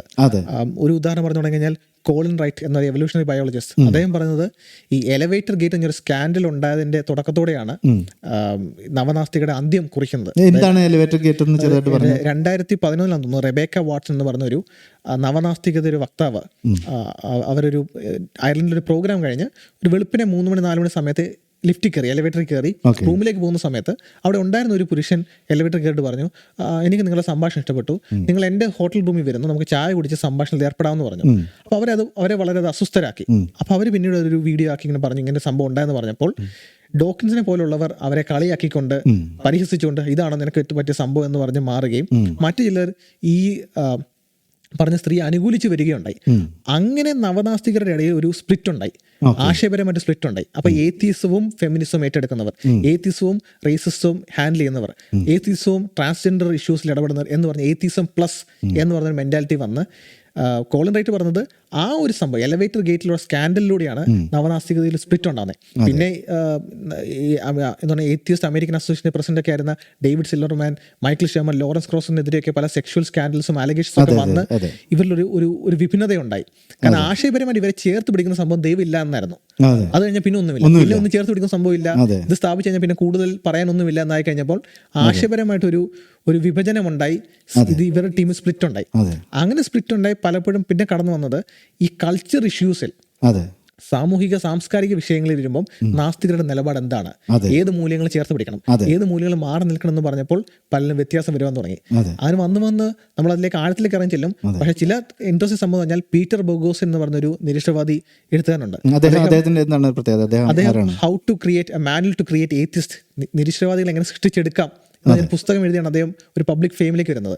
അദ്ദേഹം ആദ്യകാലത്തിൽ വളരെ വയലന്റ് ആയിട്ട് ക്രിസ്ത്യാനികളെ പരിഹസിക്കുകയൊക്കെ ചെയ്തിരുന്ന വ്യക്തിയാണ്. ജസ്റ്റിൻ ബറേലി പറഞ്ഞ താൻ അടുത്തിടയ്ക്ക് അദ്ദേഹത്തെ കോൺടാക്ട് ചെയ്തപ്പോൾ അദ്ദേഹം പറഞ്ഞു, ഞാൻ അന്ന് നിങ്ങൾ പരിചയപ്പെട്ട വ്യക്തിയല്ല, ഇന്ന് ഞാൻ എൻ്റെ നിലപാടുകൾക്ക് മയം വന്നു, ഞാൻ അടുത്ത് കാണുന്ന പല സുഹൃത്തുക്കളും ക്രിസ്ത്യാനികളാണ്, നമ്മൾ ക്രിസ്ത്യാനികളെ ചേർന്ന് നിൽക്കണം എന്ന രീതി അദ്ദേഹം മയപ്പെടുവാൻ, നിരീശ്വരവാദികളെ എങ്ങനെ സൃഷ്ടിക്കാം എന്ന് പുസ്തകം എഴുതിയ വ്യക്തിയെ കുറിച്ചാണ് സംസാരിക്കുന്നത് അദ്ദേഹം മാറിയത്. പിന്നെ ഞാൻ മുമ്പ് ഉദ്ദേശിച്ച അലക്സ് ഒക്കോണർ കോസ്മിക് സ്കെപ്റ്റിക് എന്ന പേരിലാണ് തന്നെ യൂട്യൂബ് ചാനൽ തുടങ്ങിയത്. അദ്ദേഹം പിന്നെ തന്റെ പല നിലപാടുകൾ മാറ്റി പറഞ്ഞു, കോസ്മിക് സ്കെപ്റ്റിക് എന്ന് പറയുന്ന പേര് തന്നെ എനിക്ക് യോജിക്കുന്നില്ല എന്ന് പറഞ്ഞ് തന്റെ സ്റ്റാൻസിൽ പല വ്യക്തത കൊണ്ടുവരികയുണ്ടായി. അങ്ങനെ പല രീതിയിൽ ഒരു ട്രെൻഡ് വെസ്റ്റേൺ ലോകത്ത് നമ്മൾ കാണുന്നു. നമ്മൾ അതിലേക്ക് ആഴത്തിലേക്ക് പിന്നീട് ഇറങ്ങും. പക്ഷെ കേരളത്തിൽ കാണുന്ന നവനാസ്തികതയിൽ നമ്മൾ പൊതുവെ കണ്ടുവരുന്ന കാര്യങ്ങൾ, ഇപ്പോഴത്തെ കണ്ടംപററി ആയിട്ടുള്ള കാര്യങ്ങൾ എന്തൊക്കെയാണ്? ഇപ്പോഴത്തെ ഒരു കേരളത്തിലെ സിറ്റുവേഷൻ നമ്മൾ പരിഗണിച്ചു കഴിഞ്ഞാൽ, ഇപ്പോൾ നമ്മൾ പറഞ്ഞ കാര്യം, ഒന്ന് നവനാസ്തികതയുടെ എന്താ പറയുക, അതിൻ്റെ പരിമിതികൾ എന്തായിരുന്നു, അതല്ലെങ്കിൽ അതിൻ്റെ അപാകതകൾ എന്തായിരുന്നു. അതായത് നാസ്തികത അല്ലെങ്കിൽ നിരീശ്വരവാദം എന്നത് പഴയ കാലത്തിലെ നിരീശ്വരവാദവും ഈ നവനാസ്തികതയും തമ്മിലുള്ള താരതമ്യത്തിൽ, നാസ്തികതയ്ക്കുള്ള വിമർശനമല്ല നമ്മൾ പറഞ്ഞത്, നവനാസ്തികതയെ സംബന്ധിച്ചാണ്. അതിൻ്റെ പോരായ്മകൾ എന്താണെന്നുള്ളത് നമ്മൾ പറഞ്ഞത്. അടുത്തായിട്ട് നമ്മൾ ചിന്തിച്ചത് ഈ പറയുന്ന നവനാസ്തികത, അതാണ് ലോകം മുഴുവൻ വ്യാപിച്ച നാസ്തിക ചിന്ത എന്ന് പറയുന്നത് നവനാസ്തികതയാണ് ഈ സമീപകാലങ്ങളിൽ. അപ്പം അതിൽ കാണുന്ന ഒരു പരിണാമത്തെക്കുറിച്ചാണ് നമ്മൾ സംസാരിച്ച് തുടങ്ങിയത്. എന്നാൽ ഇത്തരത്തിലുള്ള ഒരു പരിണാമം കേരളത്തിൻ്റെ പശ്ചാത്തലത്തിൽ നമ്മൾ കാണുന്നില്ല. അതിന് പല കാരണങ്ങളുണ്ട്. ഒന്നാമെന്ന് പറയുന്നത്, ഈ പരിണാമത്തിന് നിദാനമായിട്ടുള്ള, അല്ലെങ്കിൽ അതിന് അടിസ്ഥാന കാരണമായിട്ടുള്ള ഒരു സാംസ്കാരിക പശ്ചാത്തലമുണ്ട്. അത് പോസ്റ്റ് ക്രിസ്ത്യൻ കൾച്ചർ, എന്ന് പറയുന്നത്. എന്ന് പറഞ്ഞാൽ ക്രിസ്തീയ വിശ്വാസത്തിൻ്റെ, യഹൂദ ക്രിസ്തീയ വിശ്വാസത്തിൻ്റെ മൂല്യങ്ങളുടെ അടിസ്ഥാനത്തിൽ പണിത രാഷ്ട്രങ്ങൾ അല്ലെങ്കിൽ സംസ്കാരങ്ങൾ, അവിടെ നിന്നുകൊണ്ട് തിരിഞ്ഞു ചിന്തിക്കുമ്പോഴാണ് ക്രിസ്തീയ വിശ്വാസത്തിൻ്റെ പ്രാധാന്യത എന്താണെന്ന് പലരും ചിന്തിക്കുന്നത്. എന്നാൽ അങ്ങനെ ഒരു പോസ്റ്റ് ക്രിസ്ത്യൻ കൾച്ചറിലല്ല നമ്മൾ ജീവിക്കുന്നത്. മറ്റൊരു പ്രധാനപ്പെട്ട കാര്യം എന്ന് പറയുമ്പോൾ 2006 മുതൽ ഗോഡ് ഡെല്യൂഷൻ പ്രസിദ്ധീകരിക്കപ്പെട്ട ആ സമയം മുതൽ നമ്മൾ നോക്കിക്കഴിഞ്ഞാൽ വളരെയധികം മീഡിയ അറ്റൻഷൻ ഈ നവനാസ്തികർക്ക് ലഭിച്ചിട്ടുണ്ട്. തീർച്ചയായിട്ടും പബ്ലിക് അറ്റൻഷൻ വളരെയധികം ലഭിച്ചിട്ടുണ്ട്. കേരളത്തിൽ ഇപ്പം ആ സമയത്ത് തന്നെ ആ സമയത്ത് എനിക്ക് ഓർമ്മയുണ്ട്, ഞാനൊരു പക്ഷേ പാസ്റ്റർമാരുടെ പ്രസംഗം കേൾക്കുന്നതിനേക്കാളും കൂടുതൽ റിച്ചാർഡ് ഡാക്കിൻസിൻ്റെയും ക്രിസ്റ്റഫർ ഹിച്ചൻസിൻ്റെയൊക്കെ പ്രസംഗങ്ങളാണ് കേട്ടുകൊണ്ടിരുന്നത്. അപ്പോൾ നമ്മൾ പോലും ശ്രദ്ധിക്കത്തക്ക നിലയിൽ യൂട്യൂബിലും മറ്റ് മാധ്യമങ്ങളിലുമൊക്കെ ഇവരുടെ ധാരാളം വീഡിയോസ് പ്രസിദ്ധീകരിക്കപ്പെടുകയും വലിയ പബ്ലിക് അറ്റൻഷൻ ലഭിക്കുകയും ചെയ്തു. ആ സമയത്ത് തന്നെ നമ്മുടെ കേരളത്തിൽ നാസ്തികരായിട്ടുള്ള ആളുകളുണ്ടായിരുന്നു, ബ്ലോഗുകൾ എഴുതുന്നുണ്ടായിരുന്നു. പക്ഷേ ഒരു വേണ്ട നിലയിലുള്ള പബ്ലിക് അറ്റൻഷൻ ഒന്നും ലഭിച്ചിട്ടുണ്ടായിരുന്നില്ല. അത് ഈ സമീപകാലത്താണ് പബ്ലിക് അറ്റൻഷനൊക്കെ ലഭിച്ചു തുടങ്ങിയത്. അപ്പോൾ ഒരു 10 വർഷം പിന്നോക്കമാണ് ആ കാര്യത്തിൽ. അതെ, ആ കാര്യത്തിൽ 10 വർഷം പിന്നോക്കമാണ്. അപ്പം ഈ ഒരു പരിണാമം സംഭവിക്കണമെങ്കിൽ, ഒരു വ്യതിയാനം സംഭവിക്കണമെങ്കിൽ, ഒരു കാര്യം എസ്റ്റാബ്ലിഷ് ആയി അവിടെ നിന്ന് അതിനെക്കുറിച്ചുള്ള വിചിന്തനത്തിൽ നിന്നാണ് അതിൻ്റെ വക്താക്കളോ അല്ലെങ്കിൽ അതുമായി ചേർന്ന് നിൽക്കുന്നവരോ വ്യത്യസ്തമായ ഒരു ചിന്തയിലേക്ക് കടന്നു പോകുന്നത്. അങ്ങനെ ഒരു ചിന്തയിലേക്ക് കടന്നു പോകത്തക്ക നിലവാരത്തിൽ ഇതുവരെയും കേരളത്തിനെ നവനാസ്തികത സ്വാധീനിച്ചിട്ടില്ല. അപ്പോൾ സ്വാധീനിച്ചുകൊണ്ടിരിക്കുന്നതേ ഉള്ളൂ, അല്ലെങ്കിൽ സ്വാധീനിച്ച് തുടങ്ങിയതേ ഉള്ളൂ. നമ്മുടെ ആ ഒരു പൊതുസമൂഹത്തിൻ്റെ ഒരു റഡാറിലേക്ക് ഒരുപക്ഷെ വ്യക്തമായി കടന്നു വന്ന അവരുടെ കഴിഞ്ഞ പ്രോഗ്രാമിലൂടെയാണ്. അപ്പം അതിൻ്റെ ഒരു ഡിലേ, അതൊരു പ്രധാനപ്പെട്ട കാരണമാണ്. പോസ്റ്റ് ക്രിസ്ത്യൻ കൾച്ചറിൻ്റെ ഒരു അഭാവവും ഈ പറയുന്ന ഇതിന് ലഭിച്ചിട്ടുള്ള പബ്ലിക് അറ്റൻഷൻ്റെ ഒരു ഡിലേയും. അതുകൊണ്ട് തന്നെ മാത്രമല്ല, അതുകൊണ്ട് തന്നെ അത്തരത്തിൽ ഒരു പ്രോമിനൻ്റ് ആയിട്ടുള്ള സോഷ്യലി സമൂഹത്തിൽ ഒരു പ്രോമിനൻ്റ് ആയിട്ടുള്ള ആളുകൾ, അങ്ങനെ വിചിന്തനം ചെയ്യേണ്ട നിലവാരത്തിലുള്ള ആളുകൾ അവരുടെ കൂട്ടത്തിൽ ഉണ്ടോ എന്നുള്ളതും മറ്റൊരു പ്രശ്നമാണ്. കാരണം അങ്ങനെ ഒരു റെസ്പോൺസിബിളായിട്ട് തിങ്ക് ചെയ്യേണ്ട ആളുകളുണ്ടെങ്കിലല്ലേ ഉള്ളൂ അവർ കൈക്കൊണ്ടിരിക്കുന്ന ആശയത്തിൽ എന്തെങ്കിലും പോരായ്മയുണ്ടോ എന്ന് ചിന്തിക്കേണ്ടി വരുന്നുള്ളൂ. അപ്പം അങ്ങനെ ഒരു പ്രശ്നം നമ്മൾ അവിടെ കാണുന്നുണ്ട്. മാത്രമല്ല, കേരളത്തെ സംബന്ധിച്ചിടത്തോളം, കേരളത്തിൽ അല്ലെങ്കിൽ പൊതുവിൽ ഇന്ത്യയെ സംബന്ധിച്ചിടത്തോളം മതവിശ്വാസത്തിന് സമൂഹത്തിൽ ഇപ്പോഴും വലിയ സ്വാധീനമുണ്ട്. അപ്പം അത്തരത്തിൽ ഒരു എന്താ പറയുക, മതത്തിൻ്റെ മൂല്യങ്ങളെ അല്ലെങ്കിൽ വിശ്വാസത്തിൻ്റെ അടിസ്ഥാനത്തിൽ സ്ഥാപിക്കപ്പെട്ട മൂല്യങ്ങൾ ഈ വിശ്വാസത്തെ തള്ളിക്കളയുന്നതിൻ്റെ ഒപ്പം പോകുമല്ലോ എന്ന് ചിന്തിക്കേണ്ട നിലവാരത്തിലുള്ളൊരു സാഹചര്യം നമ്മുടെ നാട്ടിൽ ആ നിലയിൽ വന്നിട്ടില്ല. അപ്പം അത്തരത്തിലുള്ള കാരണങ്ങൾ കൊണ്ടാണ് നമ്മൾ ഈ പാശ്ചാത്യ ലോകത്ത് കാണുന്ന ആ ട്രെൻഡ് അതേ നിലയിൽ ഇവിടെ ആവർത്തിക്കാത്തത്. അല്ലെങ്കിൽ ആവർത്തിക്കാത്തതെന്ന് പറഞ്ഞാൽ ആവർത്തിക്കില്ല എന്ന് നമുക്ക് പറയാനാകില്ല. കാരണം കാലം മുന്നോട്ട് പോകുമ്പോൾ ഇതുവരെ സംഭവിച്ചിട്ടില്ല, ഇനി സംഭവിക്കാനുള്ള സാധ്യതയുണ്ട്. പക്ഷേ അടിസ്ഥാനപരമായിട്ട് എന്തിനാണ് നമ്മളിത് ചർച്ച ചെയ്യുന്നതെന്ന് ചോദിച്ചു കഴിഞ്ഞാൽ, എന്താണ് നവനാസ്തികതയുടെ ആരംഭം, അതിൻ്റെ പോരായ്മകൾ, അതിൽ സംഭവിച്ച ആ പരിണാമങ്ങൾക്ക് കാരണമായിരിക്കുന്ന അടിസ്ഥാന വസ്തുതകളുണ്ടല്ലോ, അത് ഏത് സാഹചര്യത്തിലും ഏത് പ്രദേശത്തും റെലവൻ്റ് ആണ്.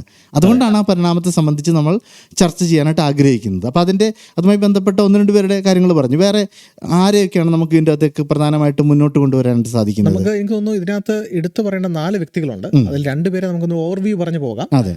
പക്ഷെ പിന്നീട് വന്ന 2 പേര് വളരെ ഏത് ശ്രോതാവും കേട്ടിരിക്കേണ്ടുന്ന 2 വ്യക്തികളാണ്. ആദ്യത്തെ 2 പേരുള്ളത് ഒന്ന് ജോർഡൻ ബി പീറ്റർസൺ, മറ്റൊന്ന് ആൻഡി മുറൈ. ഈ ജോർഡൻ ബി പീറ്റർസൺ അധികം നമ്മുടെ മലയാളി ഓഡിയൻസിനിടയിലും കേട്ട് കേൾവിയുള്ള ഒരു വ്യക്തിയാണെന്ന് എനിക്ക് ഒട്ടും തോന്നുന്നില്ല. അദ്ദേഹം ഒരു കാനഡയിലെ ഒരു സൈക്കോളജി പ്രൊഫസറാണ്. അദ്ദേഹം ഈ പല വിഷയങ്ങൾ, കൾച്ചറൽ വിഷയങ്ങൾ, ഗവൺമെന്റ് സംഭാഷണത്തിൽ ഫ്രീഡം ഓഫ് സ്പീച്ച്, സംസാരത്തെ നിയന്ത്രിക്കുന്ന വിഷയങ്ങൾ വന്നപ്പോൾ അദ്ദേഹം ഗ്ലോബൽ ഫ്ലെയിമിലേക്ക് വന്നു. അങ്ങനെയുള്ള എതിർത്ത് സംസാരിക്കുന്ന പറഞ്ഞാൽ ഒരു മനഃശാസ്ത്രജ്ഞനാണ് അദ്ദേഹം. പക്ഷെ അദ്ദേഹത്തെ കുറിച്ച് എനിക്ക് വളരെ വ്യക്തമായിട്ട് വളരെ എടുത്തു പറയേണ്ടത് കാരണം അത് ഇതുവരെ ഒരു വ്യക്തമായ ക്രിസ്തീയ വിശ്വാസത്തിലേക്ക് വന്നിട്ടില്ല. അദ്ദേഹം ഒരു ക്രിസ്തുവിനെ സ്വന്തം രക്ഷകനായിട്ട് സ്വീകരിക്കുന്ന ഒരു സന്ദർഭം ഉണ്ടായിട്ടില്ല. പക്ഷെ ഒരു കൾച്ചറൽ ക്രിസ്ത്യനാണ്. അതായത് സാംസ്കാരികപരമായിട്ട് താൻ ഒരു ക്രിസ്ത്യാനി ജീവിക്കുന്ന പോലെ ജീവിക്കുന്നത്, ദൈവമുണ്ട് എന്നൊരു ചിന്തയിൽ തന്നെ ജീവിക്കുന്നു. സംസ്കാരത്തെയും സാമൂഹിക മൂല്യങ്ങളൊക്കെ ഒരു ക്രിസ്ത്യൻ പേഴ്സ്പെക്റ്റീവ് തന്നെയാണ് അദ്ദേഹം കാണുന്നത്. അദ്ദേഹത്തിൽ ഏറ്റവും എടുത്തു പറയുന്ന സംഭവം, അദ്ദേഹത്തിന് തന്നെ ഒരു പബ്ലിക് ഇന്റലക്ച്വലായിട്ട് അദ്ദേഹം മാറിയപ്പോൾ അദ്ദേഹം ക്രിസ്തീയ വിശ്വാസത്തിന് പല കാര്യങ്ങളെയും നോക്കിക്കണ്ട രീതിയിൽ ഒരു വ്യതിയാനം ഉണ്ടായിട്ടുണ്ട്.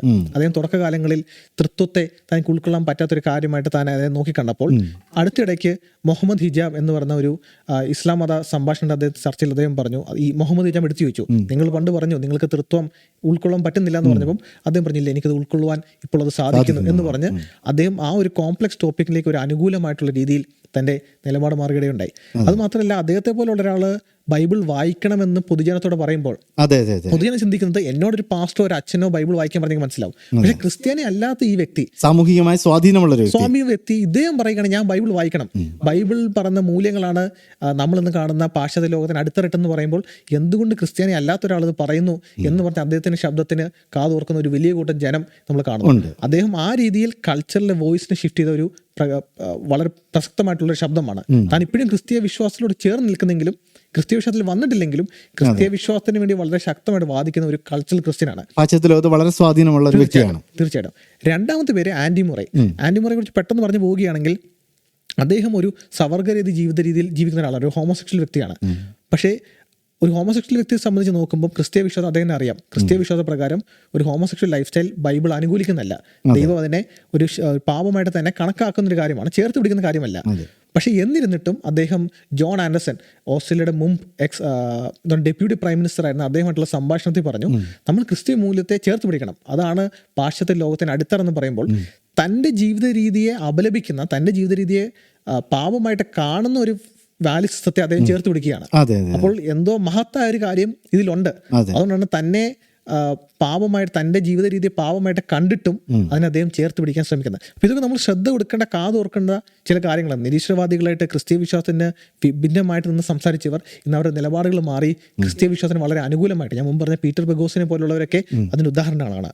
പക്ഷെ ഇതിൽ എന്നെ ഏറ്റവും കൂടുതൽ ശ്രദ്ധ ആകർഷിച്ചത്, കേൾക്കുമ്പോൾ പലരും ഞെട്ടും, പക്ഷെ ക്രിസ്റ്റഫർ ഹിച്ചൻസ്, നവനാസ്തികരുടെ 4 നെടുന്തൂണായിട്ട് നിന്ന 4 പേരിൽ ഒരാളായ പരേതനായ ക്രിസ്റ്റഫർ ഹിച്ചൻസ് തൻ്റെ ജീവിതത്തിൽ താൻ തുടക്കകാലങ്ങളിൽ വളരെ രൂക്ഷമായിട്ട് ക്രിസ്തീയ വിശ്വാസത്തെ അപലപിച്ച് എതിർത്ത് പറഞ്ഞ രീതിയിലല്ല പിന്നീട് നമ്മൾ കാണുന്നത്. അതിൻ്റെ പിന്നാമ്പുറങ്ങളിൽ എന്താണ് സംഭവിക്കുന്നത്? അതെ, അത് അദ്ദേഹത്തിൻ്റെ ഒരു പരിണാമം എന്ന് നമുക്ക് പറയാൻ പറ്റില്ല. കാരണം എന്ന് പറയുന്നത് ഇത് കൂടുതലും സ്വകാര്യമായ അദ്ദേഹത്തിൻ്റെ ചില നിലപാടുകളെ സംബന്ധിച്ച് അദ്ദേഹത്തിൻ്റെ ക്രിസ്തീയ സുഹൃത്തുക്കൾക്ക് മനസ്സിലായ കാര്യവും അതുമായി ബന്ധപ്പെട്ട് പബ്ലിക്കായിട്ടുള്ള പല എവിഡൻസസും ഉണ്ട്. ഇപ്പം 1-2 കാര്യങ്ങൾ ശ്രദ്ധിച്ചു കഴിഞ്ഞാൽ, ഒരിക്കലും അദ്ദേഹം ഒരു ഡഗ് വിൽസൺ എന്ന് പറയുന്നൊരു ക്രിസ്ത്യൻ പാസ്റ്ററുമായിട്ട് ഒരു ഡിബേറ്റ് സീരീസ് നടത്തിയിരുന്നു.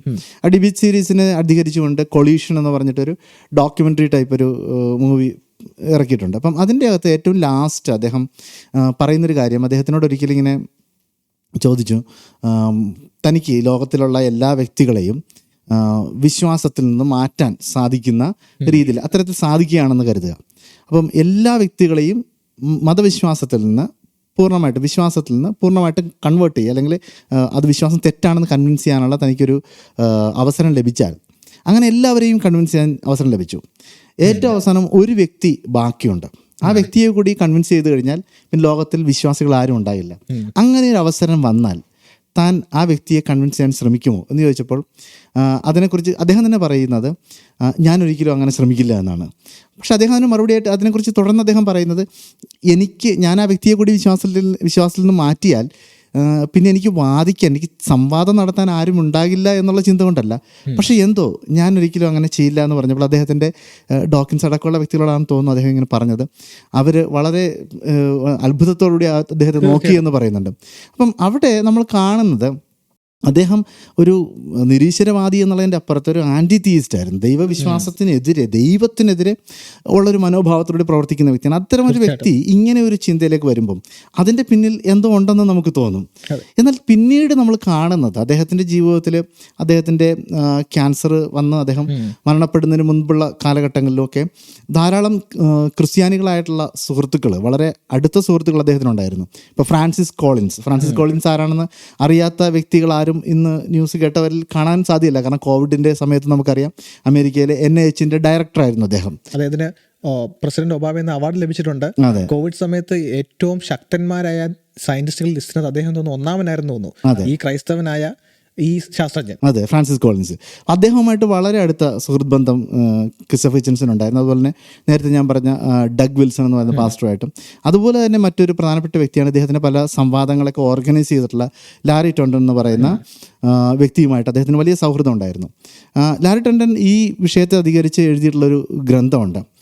അദ്ദേഹത്തിൻ്റെ പുസ്തകത്തിൻ്റെ പേര് the faith of Christopher Hitchens എന്നുള്ളതാണ്. അപ്പോൾ ഇതിൻ്റെ അകത്ത് പറഞ്ഞിരിക്കുന്ന പല കാര്യങ്ങളും അവരുടെ സ്വകാര്യ സംഭാഷണത്തെ അധികരിച്ചിട്ടുള്ളതാണ്. എന്നാൽ അത്തരം കാര്യങ്ങളെ സംബന്ധിച്ച് പബ്ലിക് സ്പേസിൽ ഹിച്ചൻസ് പരാമർശിക്കുന്നത് നമുക്ക് കാണാൻ സാധിക്കും. ഈ പുസ്തകത്തിൽ നമ്മൾ മനസ്സിലാക്കുന്ന ഒരു കാര്യം എന്ന് പറയുന്നത് അദ്ദേഹത്തിൻ്റെ ജീവിതത്തിൻ്റെ അവസാന കാലഘട്ടങ്ങളിൽ അദ്ദേഹം യോഹന്നാൻ്റെ സുവിശേഷത്തെക്കുറിച്ചുള്ളൊരു ബൈബിൾ സ്റ്റഡി നോക്കുക. ലോകത്തിലെ ഏറ്റവും ശക്തനായിട്ടുള്ള നിരീശ്വരവാദി, ക്രിസ്തീയ വിശ്വാസത്തെ ഏറ്റവും അധികം വിമർശിച്ചിട്ടുള്ളൊരു വ്യക്തി, ഒരു ദൈവത്തിനെതിരായി തന്നെ ചിന്തിക്കുന്ന, വളരെ വ്യക്തമായ നിലയിൽ ചിന്തിക്കുന്ന ഒരു വ്യക്തി, യോഹന്നാൻ്റെ സുവിശേഷത്തെ അധികരിച്ചിട്ടുള്ളൊരു ബൈബിൾ സ്റ്റഡിക്ക് വേണ്ടിയിട്ട് ലാരി ടണ്ടനുമായിട്ട് ചേർന്ന് യാത്രകൾ ചെയ്തതായിട്ട് നമ്മൾ ഇതിൻ്റെ അകത്ത് വായിക്കുന്നുണ്ട്. അപ്പം അതിൻ്റെ അകത്ത് ഒരു ഭാഗത്ത് അദ്ദേഹം പറയുന്നൊരു കാര്യമെന്ന് പറയുന്നത് ലാസറിനെ കർത്താവ് ഉയർത്തെഴുന്നേൽപ്പിച്ച സന്ദർഭത്തിൽ പുനരുത്ഥാനവും ജീവനും ഞാനാകുന്നു പറയുന്ന ഒരു ഭാഗം യോഹന്നാൻ്റെ സുവിശേഷമാണ് പഠിച്ചത്. ആ ഭാഗം വായിച്ച് അതിനെക്കുറിച്ച് അദ്ദേഹം സംസാരിച്ചു കഴിഞ്ഞപ്പോൾ അദ്ദേഹം പറഞ്ഞത്, മരിക്കുവാൻ പോകുന്ന ഒരു വ്യക്തിക്ക് നിരാകരിക്കാൻ കഴിയാത്ത ഒരു ഓഫറാണിതെന്ന് ക്രിസ്റ്റഫർ ഹിച്ചൻസ് പറയുകയുണ്ടായി. ഒന്ന് ചിന്തിക്കുക, വളരെ ശക്തനായിട്ടുള്ള നിരീശ്വരവാദി. എന്തുകൊണ്ടായിരിക്കും അദ്ദേഹം അങ്ങനെ പറഞ്ഞത്? അദ്ദേഹത്തിൻ്റെ മനസ്സിൽ എന്താ പറയുക, ആ വിശ്വാസത്തിൻ്റെ ഒരു പ്രസക്തിയെ സംബന്ധിച്ച് എന്തെങ്കിലും ഒരു ബോധ്യതയില്ലാതെ അദ്ദേഹത്തെ പോലെ ഒരാൾ അങ്ങനെ പറയുമോ? അതൊരു പ്രധാനപ്പെട്ട ഒരു ചോദ്യമാണ്. ഇതുപോലെ തന്നെ അദ്ദേഹത്തിൻ്റെ വളരെ വ്യക്തമായ നിലപാടുകളിലുള്ളൊരു ഒരു ഒരു പ്രത്യേകത നമ്മൾ നോക്കിക്കഴിഞ്ഞാൽ, അദ്ദേഹം ക്യാൻസർ പിടിപെട്ട് വളരെയധികം മരണത്തിനടുത്ത ആ ഒരു സമയത്ത് അദ്ദേഹം പബ്ലിക്കായിട്ട് പറഞ്ഞൊരു കാര്യമാണ്, ഞാൻ എപ്പോഴെങ്കിലും, അദ്ദേഹം കടുത്ത നിരീശ്വരവാദിയായിരുന്നു, ഇതെല്ലാം പറയുമ്പോഴും അദ്ദേഹം ശക്തമായ നിരീശ്വരവാദിയായിരുന്നു. ഇത് പറഞ്ഞതിന് ശേഷവും, അല്ലെങ്കിൽ ഇത് പറഞ്ഞ സമയത്തും അതിന് ശേഷവും ഈ ലാരി ടണ്ടനുമായിട്ട് തന്നെ വിശ്വാസം സംബന്ധിച്ച് സംവാദങ്ങൾ അദ്ദേഹം നടത്തിയിട്ടുണ്ട്.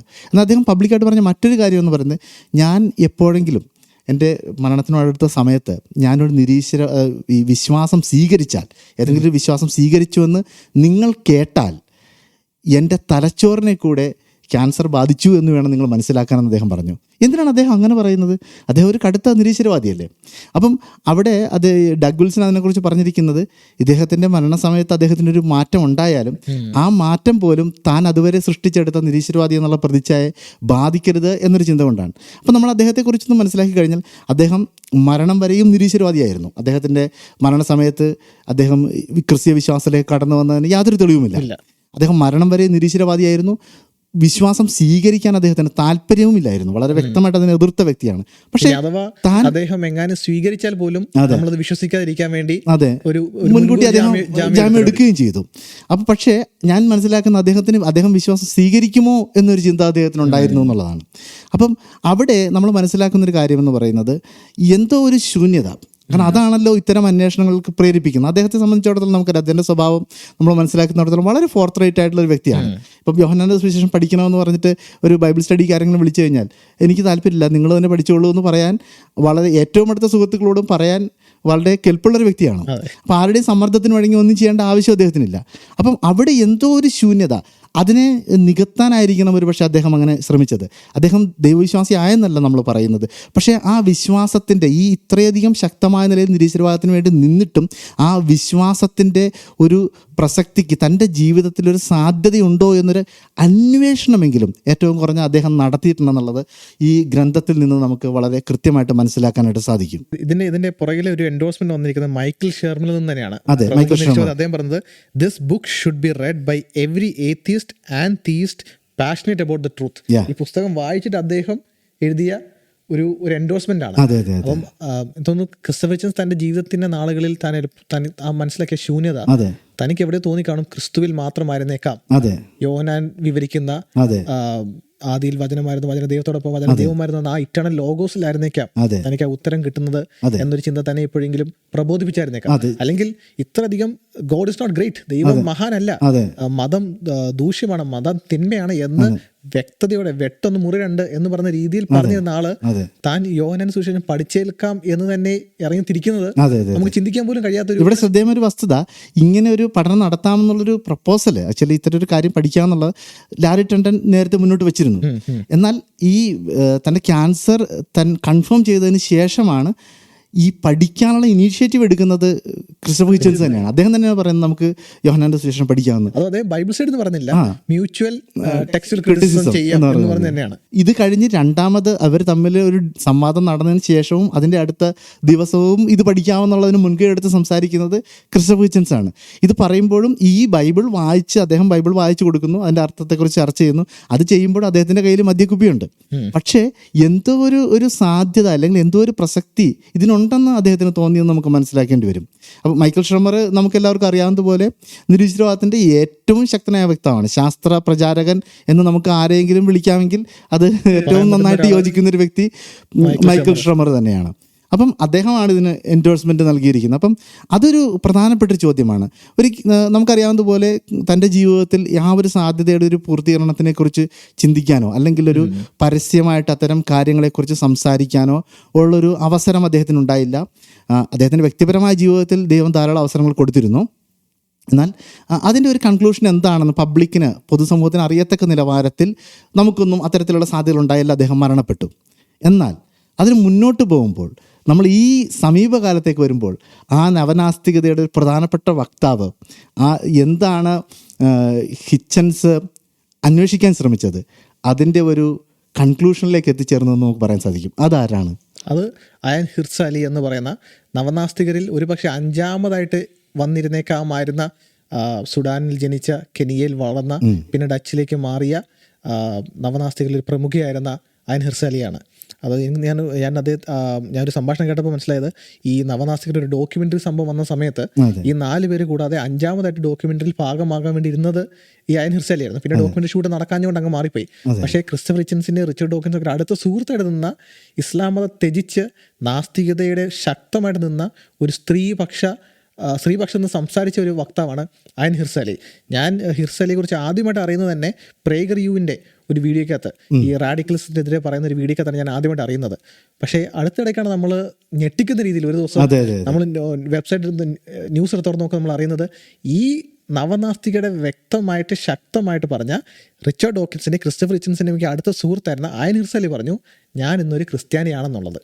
അതിന് പിന്നെ അവിടെ നടന്ന സംഭവങ്ങൾ വളരെ വിപുലമാണ്. നമുക്ക് അതിലേക്ക് നമ്മുടെ ഇനിയുള്ള നമ്മുടെ നിമിഷങ്ങൾ ശ്രദ്ധ തിരിക്കാം. അതെ, അത് വളരെ പ്രധാനപ്പെട്ട കാര്യമാണ്. ബ്രദർ പറഞ്ഞതുപോലെ ഇതിനെക്കുറിച്ചുള്ള ഒരു അയൻ ഹിർസ് അലിയുടെ ഒരു ആർട്ടിക്കിളിന് ശേഷം അതിനുള്ള ഒരു പ്രതികരണമായിട്ട് ഒരു നിരീശ്വരവാദിയായിട്ടുള്ള ചെറുപ്പക്കാരൻ യൂട്യൂബ് വീഡിയോ ചെയ്തപ്പോൾ അദ്ദേഹം പറഞ്ഞത്, ഒരുപക്ഷെ അന്ന് ആ ക്രിസ്റ്റഫർ ഹിച്ചൻസും റിച്ചാർഡ് ഡോക്കിൻസും സാം ഹാരിസും ഡാനിയൽ ഡെന്നറ്റും കൂടി ഇരുന്ന് സംസാരിച്ച് അവർക്ക് നവനാസ്തികതയുടെ 4 പടക്കുതിരികൾ എന്ന് പറയുന്ന പേര് ലഭിച്ച ആ മീറ്റിങ്ങിൽ അയൻ ഹിർസ് അലിക്ക് പങ്കെടുക്കാൻ സാധിച്ചിരുന്നെങ്കിൽ ഒരുപക്ഷെ ഇവരെ നവനാസ്തികയുടെ 4 പടക്കുതിരികൾ എന്ന് പറയുന്നതിന് പകരം നവനാസ്തികയുടെ 5 തൂണുകൾ എന്ന് പറയേണ്ടി വരുമായിരുന്നു എന്നാണ് പറഞ്ഞത്.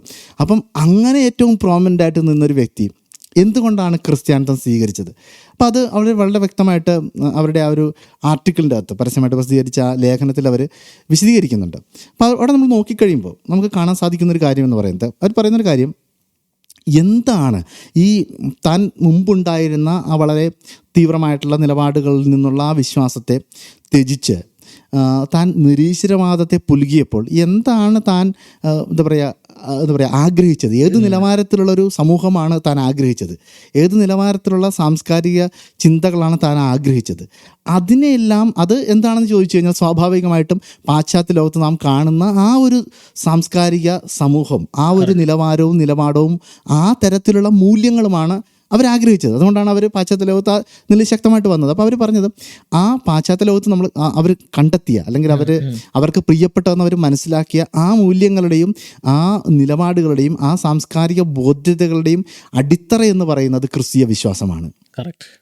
കാരണം എനിക്ക് തോന്നുന്നു, എൻ്റെ അറിവ് ശരിയാണെങ്കിൽ ഈ അയൻ ഹിർസ് അലിയുടെ ആ ബോധ്യത്തിലേക്ക് അടിത്തറ നൽകിയ വ്യക്തികളിൽ ഒരാൾ നമ്മുടെ ദിനേഷ് ഡിസൂസയുടെ വർക്ക് വാട്ട് മേക്സ് ഇങ്ങനെ പുസ്തകം നമ്മുടെ ഇവിടെ കൈവശമുണ്ട്. What's so great about Christianity എന്ന ആ പുസ്തകത്തിലെ ആർഗ്യുമെന്റ് ആണ് അതിന്റെ ഒരു റിപ്പിൾ എഫക്ട് എന്നോണം. ആർഗ്യുമെന്റ്സ് ആണ് ടോം ഹോളണ്ടിന്റെ ഡൊമിനിയൻ വർക്കിലൂടെ വന്ന് അയൻ ഹിർസ് അലി അത്ര അധികം ബോധ്യത്തിലേക്ക് കൊണ്ടുവന്നത്.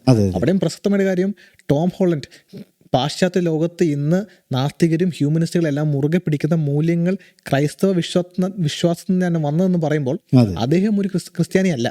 അപ്പോൾ ക്രിസ്തീയ വിശ്വാസത്തിന് വേണ്ടി ഏറ്റവും ശക്തമായിട്ട് ഒരുപക്ഷെ ദൈവം എടുത്ത് ഉപയോഗിക്കുന്ന നമ്മൾ അടുത്ത നാളുകളിൽ കാണുന്നത് നവനാസ്തികരുടെ അല്ലെങ്കിൽ നാസ്തികരായിട്ട് പക്ഷത്തുനിന്നുള്ളവർ തന്നെയാണ്. അതെ. അപ്പം ദിനേഷ് ഡിസൂസ വർഷങ്ങൾക്ക് മുമ്പ് എഴുതിയ ആ പുസ്തകം what's so great about Christianity, അതിൻ്റെ അകത്ത് അദ്ദേഹം പറഞ്ഞ ആ വാദങ്ങളുടെ കുറേം കൂടി അക്കാദമിക് ആയിട്ടുള്ള കുറേം കൂടി വ്യക്തമായിട്ടുള്ളൊരു എന്താ പറയുക അവതരണമാണ്. അതിൻ്റെ എല്ലാ വാദങ്ങളുമല്ല, അതിൽ പ്രധാനപ്പെട്ട ചില വാദങ്ങളുടെ ഒരു അതിനോട് അദ്ദേഹം കടപ്പെട്ടിരിക്കുന്നു എന്ന് ടോം ഹോളണ്ട് പറഞ്ഞതായിട്ട് നമുക്കറിയില്ല. പക്ഷെ നമുക്കറിയാം അതിൻ്റെ അകത്ത് പറഞ്ഞിരിക്കുന്നതുമായിട്ട് ബന്ധപ്പെട്ടിട്ടുള്ള ആ വാദങ്ങൾ തന്നെ കുറേ കൂടി അക്കാദമിക് ആയിട്ടുള്ള അവതരണമാണ് ടോം ഹോളണ്ട് തൻ്റെ ഡൊമീനിയൻ എന്ന് പറയുന്ന ആ ഗ്രന്ഥത്തിൽ ചെയ്തിരിക്കുന്നത്. അയാൻ ഹിർസി അലി പറയുന്നത് തന്നെ സ്വാധീനിച്ചൊരു പ്രധാനപ്പെട്ട പുസ്തകമായിട്ട് ഈ ടോം ഹോളണ്ടിൻ്റെ ഡൊമീനിയൻ എന്ന് പറയുന്ന പുസ്തകം പറയുന്നുണ്ട്.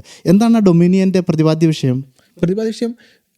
ഒരു രത്നം ചുരുക്കം തരികയാണെങ്കിൽ, ഇന്ന് ഞാൻ മുമ്പ് പറഞ്ഞ പോലെ പാശ്ചാത്യ ലോകത്ത് മുറുകെ പിടിക്കുന്ന പല മൂല്യങ്ങൾ, ശാസ്ത്രീയ ബോധം, ലിബർട്ടി, ഹ്യൂമനിസം തുടങ്ങിയ, ഡെമോക്രസി തുടങ്ങിയ ഈ മൂല്യങ്ങളുടെ എല്ലാം വേര് ചെന്നെത്തി നിൽക്കുന്നത് ക്രിസ്ത്യ വിഷയത്തിൽ അല്ലെങ്കിൽ ജുഡയോ ക്രിസ്ത്യൻ വേൾഡ് വ്യൂവിലാണ് എന്ന് പറഞ്ഞ് അദ്ദേഹം ചൂണ്ടിക്കാണിക്കുന്നു.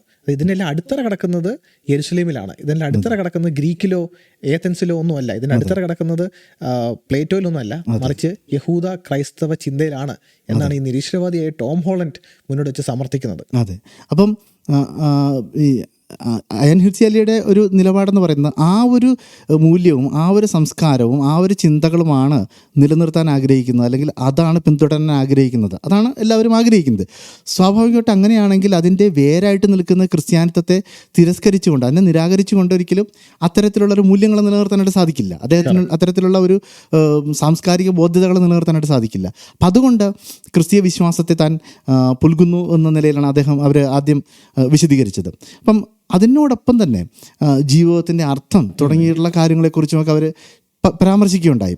എന്നാൽ മറ്റൊരു ഇൻ്റർവ്യൂവിൽ അവരോട് വ്യക്തമായിട്ട് ഇൻ്റർവ്യൂവർ ചോദിച്ചൊരു കാര്യം എന്ന് പറയുന്നത്, നിങ്ങൾ പറയുന്നതനുസരിച്ച് നോക്കിയാൽ സാംസ്കാരികമായിട്ടുള്ള ഒരു ആവശ്യകത അതുകൊണ്ട് നിങ്ങൾ ക്രിസ്ത്യാനിത്വം പുൽകി, അത് മാത്രമാണോ അടിസ്ഥാനപരമായിട്ടുള്ള കാരണം? നിങ്ങളുടെ വ്യക്തിപരമായിട്ട് നിങ്ങൾക്ക് എന്താണ് ഇതിനെക്കുറിച്ച് പറയാനുള്ളത്? നിങ്ങളുടെ ഈ മാറ്റത്തിന് അടിസ്ഥാനപരമായിട്ടുള്ള വ്യക്തിപരമായ കാരണങ്ങൾ എന്തെങ്കിലും ഉണ്ടോ എന്നുള്ളത് ചോദിക്കുകയുണ്ടായി. അപ്പം അതിനെ സംബന്ധിച്ച് അവർ പറഞ്ഞ ഒരു പ്രതികരണം വളരെ വളരെ ശ്രദ്ധേയമാണ്, അല്ലെങ്കിൽ നമ്മളെ വളരെയധികം സന്തോഷിപ്പിക്കുന്ന, വളരെയധികം നമ്മളെ ചിന്തിപ്പിക്കുന്ന ഒരു പ്രതികരണമാണ്. അവർ പറഞ്ഞത് ഇങ്ങനെയാണ്: അവരുടെ ജീവിതത്തിൽ ഒരു സന്ദർഭത്തിൽ വളരെയധികം വിഷാദത്തിൻ്റെതായിട്ടുള്ള അനുഭവങ്ങളിലൂടെ കടന്നു പോകേണ്ടിയിരുന്നു, വളരെയധികം മാനസിക സംഘർഷങ്ങളിലൂടെ കടന്നു പോകേണ്ടി വന്നു, വളരെയധികം ഭയാശങ്കകളിലൂടെ കടന്നു പോകേണ്ടി വന്നു. ഈ ഒരു പ്രശ്നത്തിന് പരിഹാരം തേടി അവർ ധാരാളം കൗൺസിലർമാരെ സമീപിച്ചു. അവർ പറയുന്നത് പല കൗൺസിലർമാർക്കും താൻ അഭിമുഖീകരിച്ചുകൊണ്ടിരുന്ന ആ മാനസിക സംഘർഷത്തെ, ആ ഡിപ്രഷനെ, അതിന് ചില ഘടകങ്ങളൊക്കെ വിശദീകരിക്കാനായിട്ട് സാധിച്ചു. പക്ഷെ അതിനൊരു പരിഹാരം നൽകാനായിട്ട് ഒരു കൗൺസിലറിനെ കൊണ്ട് സാധിച്ചില്ല. എന്നാൽ തുടർന്ന് അവർ ഈ സൈക്കാട്രി സംബന്ധിച്ചിട്ടുള്ള പല ഗ്രന്ഥങ്ങളൊക്കെ വായിക്കാൻ തുടങ്ങി. അതെല്ലാം വായിച്ച് അവർ മുന്നോട്ട് വന്നപ്പോൾ അവർ പറയുന്നത് താൻ അനുഭവിച്ചുകൊണ്ടിരുന്ന പ്രതിസന്ധിയുടെ ചില കാര്യങ്ങൾ അതിന് വിശദീകരിക്കാനായിട്ട് സാധിച്ചെങ്കിലും പരിഹാരം അവിടെ ഉണ്ടായില്ല. അങ്ങനെ ഒരിക്കൽ താൻ ഒരു കൗൺസിലറിനെ ചെന്ന് കണ്ടപ്പോൾ ആ കൗൺസിലർ തന്നോട് പറഞ്ഞു ഒരു കാര്യം എന്ന് പറയുന്നത്, നിങ്ങൾ ആത്മീയമായിട്ട് സ്പിരിച്വലി നിങ്ങൾ ബാങ്ക്രപ്റ്റ് ആണെന്നാണ് പറഞ്ഞത്. അപ്പോൾ അതവരെ പെട്ടെന്ന് ചിന്തിപ്പിച്ചു. ആത്മീയമായിട്ട് നിങ്ങൾ വളരെ ശൂന്യയാണ് എന്നൊരു ഒരു പ്രതികരണമാണ് ഈ കൗൺസിലറിൻ്റെ ഭാഗത്തുനിന്നുണ്ടായത്. അപ്പോൾ അവർ പറഞ്ഞു, ഞാൻ തൻ്റെ ചെറുപ്പകാലത്തുണ്ടായിട്ടുള്ള അനുഭവങ്ങളും താൻ എന്തുകൊണ്ടാണ് വിശ്വാസം നിരാകരിച്ചത്. അപ്പോൾ അവർ പറഞ്ഞത് ഇത്തരത്തിൽ ഒരു ശിക്ഷിക്കാൻ മാത്രം അറിയുന്ന ഒരു ദൈവം എന്ന് പറയുന്ന ആ ഒരു സങ്കല്പം, ക്രൂരനായിട്ടുള്ള ദൈവം എന്ന് പറയുന്ന ആ ഒരു സങ്കല്പം, സ്ത്രീകളെ വളരെ ഏറ്റവും മോശമായിട്ടുള്ള രീതിയിൽ ട്രീറ്റ് ചെയ്യുന്ന അത്തരത്തിലുള്ള ആ ഒരു ദൈവസങ്കല്പം, ആ ദൈവസങ്കല്പമാണ് താൻ ത്യജിച്ചതെന്ന് അവർ ഒരു പ്രതികരണമായിട്ട് പറഞ്ഞു. അപ്പോൾ ഈ കൗൺസിലർ അവരോട് ചോദിച്ചു, അങ്ങനെയാണെങ്കിൽ ഒരു ദൈവം എന്ന് പറയുമ്പോൾ നിങ്ങളുടെ മനസ്സിൽ നിങ്ങൾക്കൊരു ദൈവത്തെ സങ്കല്പിച്ച് സൃഷ്ടിക്കാൻ സാധിക്കുകയാണെങ്കിൽ നിങ്ങൾ സങ്കല്പിച്ച് സൃഷ്ടിക്കുന്ന ഒരു ദൈവം എങ്ങനെയായിരിക്കും, ആ ദൈവത്തിൻ്റെ ഗുണവിശേഷങ്ങൾ എങ്ങനെയായിരിക്കും, അതൊന്ന് ചിന്തിച്ചൊന്ന് പറയാമോ എന്ന് ചോദിച്ചു. അപ്പോൾ അവരതിനെ സംബന്ധിച്ച് ദൈവം എന്ന് പറഞ്ഞാൽ എങ്ങനെയായിരിക്കണം എന്നതിനെ സംബന്ധിച്ചിട്ട് ഒരു വിവരണം അവർ നൽകി. എന്നാൽ അവർ പറയുന്നത്, ആ വിവരണം പറഞ്ഞു കഴിഞ്ഞപ്പോൾ അവർക്ക് മനസ്സിലായി താൻ പറഞ്ഞ ഈ വിവരണം യഥാർത്ഥത്തിൽ യേശുക്രിസ്തുവിനെ കുറിച്ചുള്ള വിവരണമാണ്. അവർ പറഞ്ഞ അത് കൺക്ലൂഡ് ചെയ്ത് ഇങ്ങനെയാണ്: താൻ ദൈവത്തിൽ നിന്ന് എന്താണ് ആഗ്രഹിച്ചത് അത് താൻ വിവരിച്ചപ്പോൾ അത് യേശുവിനെ കുറിച്ചുള്ള വിവരണമാണ്. അങ്ങനെയാണെങ്കിൽ ഇനി മറ്റൊരു ദൈവത്തെ അന്വേഷിക്കേണ്ടതില്ല, ഈ യേശുവിനെ തന്നെ പിന്തുടരാമെന്ന് അവർ തീരുമാനിക്കുകയായിരുന്നു. അവർ പറയുന്നത് അതോടുകൂടി തൻ്റെ ജീവിതത്തിലെ ആ ശൂന്യതയും താൻ അഭിമുഖീകരിച്ചിരുന്ന സംഘർഷങ്ങളും പ്രശ്നങ്ങളും എല്ലാം മാറി തൻ്റെ ജീവിതത്തിൽ വലിയൊരു രൂപാന്തരം തനിക്ക് അനുഭവപ്പെട്ടുവെന്നാണ് അയാൻ ഹിർസി അലി പറയുന്നത്. അപ്പോൾ ആ ഒരു അനുഭവത്തിൻ്റെയും കൂടി അടിസ്ഥാനത്തിലാണ് വലിയൊരു ട്രാൻസ്ഫർമേഷനിലേക്ക് അവർ കടന്നു വന്നത്. അപ്പോൾ ഇത് വളരെയധികം നമ്മെ ചിന്തിപ്പിക്കേണ്ട ഒരു കാര്യമാണ്. തീർച്ചയായിട്ടും നമ്മൾ ഈ അയാൻ ഹിർസി അലിയുടെയും ജോർഡൻ പീറ്റേഴ്സൻ്റെ ആയിരുന്നാലും ഏതൊരു വ്യക്തിയുടെ ജീവിതം നമ്മൾ കാണുന്നത് നിരീശ്വരവാദം അവർ മുറുകെ പിടിക്കുന്നു. നിരീശ്വരവാദം മൂലം വരുന്ന അർത്ഥമില്ലായ്മ, മൂല്യമില്ലായ്മ, ഉദ്ദേശമില്ലായ്മ, മീനിങ്ലെസ്, വാല്യൂലെസ്, പർപ്പസസ് ആയിട്ടുള്ള ഒരു ലോകത്തിൽ ജീവിക്കാൻ ശ്രമിക്കുന്നു. അതെ. അങ്ങനെ ജീവിക്കാൻ ശ്രമിച്ചിട്ട് അതിൽ പാളിപ്പോകുമ്പോൾ, ശ്രമിച്ച ശ്രമം പാളിപ്പോകുമ്പോൾ അവർ പിന്നീട് മനസ്സിലാക്കുന്നത് ഇതെല്ലാം ജീവിതത്തിന് അർത്ഥവും മൂല്യവും, എങ്ങനെ ജീവിക്കണം, എന്താണ് ജീവിതത്തിന്റെ അർത്ഥം, എന്തിനു വേണ്ടി ജീവിക്കണം, ഉദ്ദേശ്യം, ഇതെല്ലാം നൽകുന്നത് ദൈവം ഉണ്ടെങ്കിൽ മാത്രമാണ് എന്നൊരു തിരിച്ചറിവിലേക്കാണ് അവർ വരുന്നത്. അതെ. പലപ്പോഴും ഞാൻ ഈ ഒരു ആർഗ്യുമെന്റ്, ഈ അബ്സർഡിറ്റി ഓഫ് ലൈഫ്, ആൽബർട്ട് കമ്യൂക്ക് മുന്നോട്ട് വെച്ച ഈ അബ്സർഡിറ്റി ഓഫ് ലൈഫ് പഠിച്ചു വന്നപ്പോൾ എൻ്റെ മനസ്സിൽ വന്നത് ഇതെല്ലാവരെ ബാധിക്കുന്ന ഒരു ചിന്തയാണ്. കാരണം ഒന്നുകിൽ നമ്മൾ ദൈവമില്ല, ജീവിതത്തിന് അർത്ഥമില്ല, മൂല്യമില്ല, ഉദ്ദേശ്യമില്ല എന്ന ബോധ്യത്തോടെ ജീവിക്കാൻ ശ്രമിക്കണം, അല്ലെങ്കിൽ അത് നേരെ വിഭിന്നമായിട്ട് ഇതില്ല എന്ന് പറയുകയും ഇതുള്ള പോലെ ജീവിക്കുകയും ചെയ്യുന്ന ഒരു പ്രവണത. ഇതൊന്ന് 1991 ഡോക്ടർ LD റൂ, അദ്ദേഹം എൻ്റെ ഓർമ്മ ശരിയാണ്, അമേരിക്കൻ അഡ്വാൻസ്മെന്റ് ഫോർ സയൻസ് എന്ന് പറഞ്ഞ ഒരു സംഘടന ഇവന്റ് വന്നപ്പോൾ അദ്ദേഹം പറഞ്ഞു, നമ്മൾ നമ്മുടെ ജീവിതത്തെ നയിക്കേണ്ടത് ഒരു നോബിൾ ലൈ, ഒരു മഹത്തായ കളവോടുകൂടിയാണ്. എന്നിട്ട് അദ്ദേഹം പറഞ്ഞത് നമ്മുടെ ജീവിതം നീ പറഞ്ഞ അർത്ഥമോ മൂല്യമോ ഉദ്ദേശമോ ഒന്നും ഇല്ല, പക്ഷെ ഇത് ഉണ്ടെന്ന് നമ്മളെ തന്നെ പറഞ്ഞ് കബളിപ്പിച്ചുകൊണ്ട് ആ ഒരു കളവ്, ആ മഹത്തായ കളവ് നമ്മളെ പറഞ്ഞ് പറ്റിച്ചെങ്കിൽ മാത്രമേ നമുക്ക് ജീവിക്കാൻ സാധിക്കത്തുള്ളൂ എന്നുള്ളത്. അത് തന്നെയാണ് നിരീശ്വരവാദത്തിന്റെ ഏറ്റവും വലിയ പാപ്പരത്വം. ഒരു കളവിൽ അധിഷ്ഠിതമായിട്ടാണ് അവരുടെ വിശ്വാസസംഹിത കെട്ടിപ്പടുത്തുമ്പോൾ ക്രിസ്തീയ വിശ്വാസം ഉയർത്തെഴുന്നേറ്റ സത്യം, obey the truth and the life, ആ ഉയർത്തെഴുന്നേറ്റ ക്രിസ്തുവിലാണ് ക്രിസ്തീയ വിശ്വാസത്തിന്റെ അടിത്തറ കാണുന്നത്. നമ്മൾ ഐൻ ഹിർസലിയുടെയും ക്രിസ്റ്റഫർ റിച്ചൻസിന്റെ കാര്യങ്ങൾ നോക്കുമ്പോൾ നമ്മൾ മനസ്സിലാക്കുന്നത് തികച്ചും ആകസ്മികമായിട്ട് നമ്മൾ ഇന്ന് ഷൂട്ട് ചെയ്യുന്നതിന് ഡിസംബർ 25 2000 വരെ വർഷങ്ങൾക്ക് മുമ്പ് കിഴക്ക് നിന്ന് ചില ജ്ഞാനികൾ, ലോകത്തിന് ചില ജ്ഞാനികൾ ദൈവത്തിന്റെ ജ്ഞാനമായി ക്രിസ്തുവിനെ ആരാഞ്ഞു വന്നു. ഇന്നും ലോകത്തിന്റെ പല കോണിൽ ജ്ഞാനികളായിട്ട്, ലോകത്തിന്റെ വീക്ഷണത്തിൽ ജ്ഞാനികളായിട്ടുള്ളവർ ഈ ജ്ഞാനം ആരാൻ ചെല്ലുമ്പോൾ അവർ നിഷ്പക്ഷമായിട്ട് ആ ഉത്തരങ്ങൾ തേടിയെത്തിയാൽ അവരെത്തി നിൽക്കുന്നത് സത്യമാകുന്ന ക്രിസ്തുവിൽ തന്നെയാണ്. ആ ഒരു ബോധ്യം നമ്മൾക്ക് കൂടുതൽ ഊട്ടി ഉറപ്പിക്കുന്നത് ഈ വ്യക്തികളുടെ ജീവിത സാഹചര്യങ്ങളും അവരിൽ വന്ന കൺവേർഷൻ, ഐൻ ഹിർസലിൽ വന്ന കൺവേർഷനും ക്രിസ്റ്റഫർ റിച്ചൻസിൽ വന്ന മനമാറ്റം കൂടി നമ്മൾ നോക്കുമ്പോഴാണ് മറ്റൊരു മതവിശ്വാസം നൽകാൻ പറ്റാത്തത്. ഐൻ ഹിർസലി ഇസ്ലാം ശ്രമിച്ചു, അത് നടന്നില്ല. താൻ പിന്നെ നിരീശ്വരവാദവും ഹ്യൂമനിസവും പരിശ്രമിച്ചു, അതും നടന്നില്ല. അവസാനം തനിക്ക് മനസ്സിലായി ക്രിസ്തീയ വിശ്വാസത്തിൽ മാത്രമാണ് ഉത്തരവും ജീവിതത്തിന്റെ ആ രാഹിത്യവും ഇല്ലായ്മയ്ക്കും ഉള്ള മറുപടി ലഭിക്കുന്നത്, അതിന് ഉത്തരവ് ലഭിക്കുന്നുള്ളത്. തോന്നുന്നു C.S. ലൂയിസ് ആണ്, ആരോഗ്യങ്ങൾ പറഞ്ഞു, നമ്മുടെ ഉള്ളിൽ ഒരു ഗ്യാപ്പ് നമ്മൾ കാണുന്നു. Shows that we are made for something more beyond. നമ്മുടെ ഉള്ളിൽ ഈ ഉള്ള ഒരു ശൂന്യത നിറയ്ക്കുവാൻ ലോകത്തിൽ ഒന്നും സാധിക്കാതെ വരുമ്പോൾ നമ്മൾ മറ്റേതോ ലോകത്തിന് വേണ്ടി സൃഷ്ടിക്കപ്പെട്ടവരാണ് എന്ന ബോധ്യം മനസ്സിലായി വരുന്നത്. അപ്പം ആ ഒരു ഉത്തരം അന്വേഷിക്കാനുള്ള പ്രയാണത്തിലേക്കാണ് നിങ്ങളെയും ഞങ്ങൾ സ്വാഗതം ചെയ്യുന്നത്. നവനാസ്തികരുടെ പാപ്പരത്വം നിങ്ങൾക്ക് മനസ്സിലാക്കാൻ സാധിക്കും നിങ്ങൾ വിശ്വസിക്കുന്നു. എന്നാൽ നിങ്ങൾ അന്വേഷിക്കുന്ന ചോദ്യങ്ങളുടെ ഉത്തരം, നിങ്ങളുടെ ജീവിതത്തിൽ കാണുന്ന ശൂന്യതയുടെ ഉത്തരം ലഭിക്കുന്നത് ക്രിസ്തുവിൽ മാത്രമാണ്. ഐൻ ഹിർസലി എന്ന നവനാസ്തികരുടെ ശക്തമായ വക്താവ് നിങ്ങളോട് ധൈര്യത്തോടെ പറയും, അന്ന് താൻ അന്വേഷിച്ച ഉത്തരങ്ങൾ, താൻ അന്വേഷിച്ച ശാശ്വതമായ ഉത്തരങ്ങൾ തനിക്ക് ലഭിച്ചത് ക്രിസ്തുവിൽ മാത്രമാണ്. ആ രീതിയിലുള്ള ഉത്തരം അന്വേഷിക്കുന്ന ഒരാളാണ് നിങ്ങൾക്ക് ഉത്തരങ്ങൾ അറിയാൻ താല്പര്യമുണ്ട്, നിങ്ങൾക്ക് സംശയങ്ങൾ നിരാകരിക്കാൻ താല്പര്യമുണ്ട് എങ്കിൽ നിങ്ങൾ തീർച്ചയായിട്ടും ഞങ്ങളെ കോൺടാക്ട് ചെയ്യാം. ഞങ്ങൾ തികച്ചും സന്നിധരാണ് നിങ്ങളെ സഹായിക്കുവാൻ. എന്നാൽ നിങ്ങൾ നിഷ്പക്ഷമായിട്ട് ഉത്തരങ്ങൾ അന്വേഷിച്ചാൽ ഞാനാകുന്ന വഴിയും സത്യവും ജീവൻ എന്ന് പറഞ്ഞ ക്രിസ്തുവിൽ തന്നെ ആ സത്യത്തെ നിങ്ങൾ എത്തിച്ചേരും എന്ന ബോധ്യം ഞങ്ങൾ തീർച്ചയായിട്ടും ഉണ്ട്. നമ്മുടെ അടുത്ത സംഭാഷണത്തിൽ നിങ്ങൾ കടന്നു വരും, മടങ്ങി വരും എന്ന ഉറച്ച ബോധ്യത്തോടെ ഞങ്ങൾ ഇവിടെ വാങ്ങുന്നു. God bless.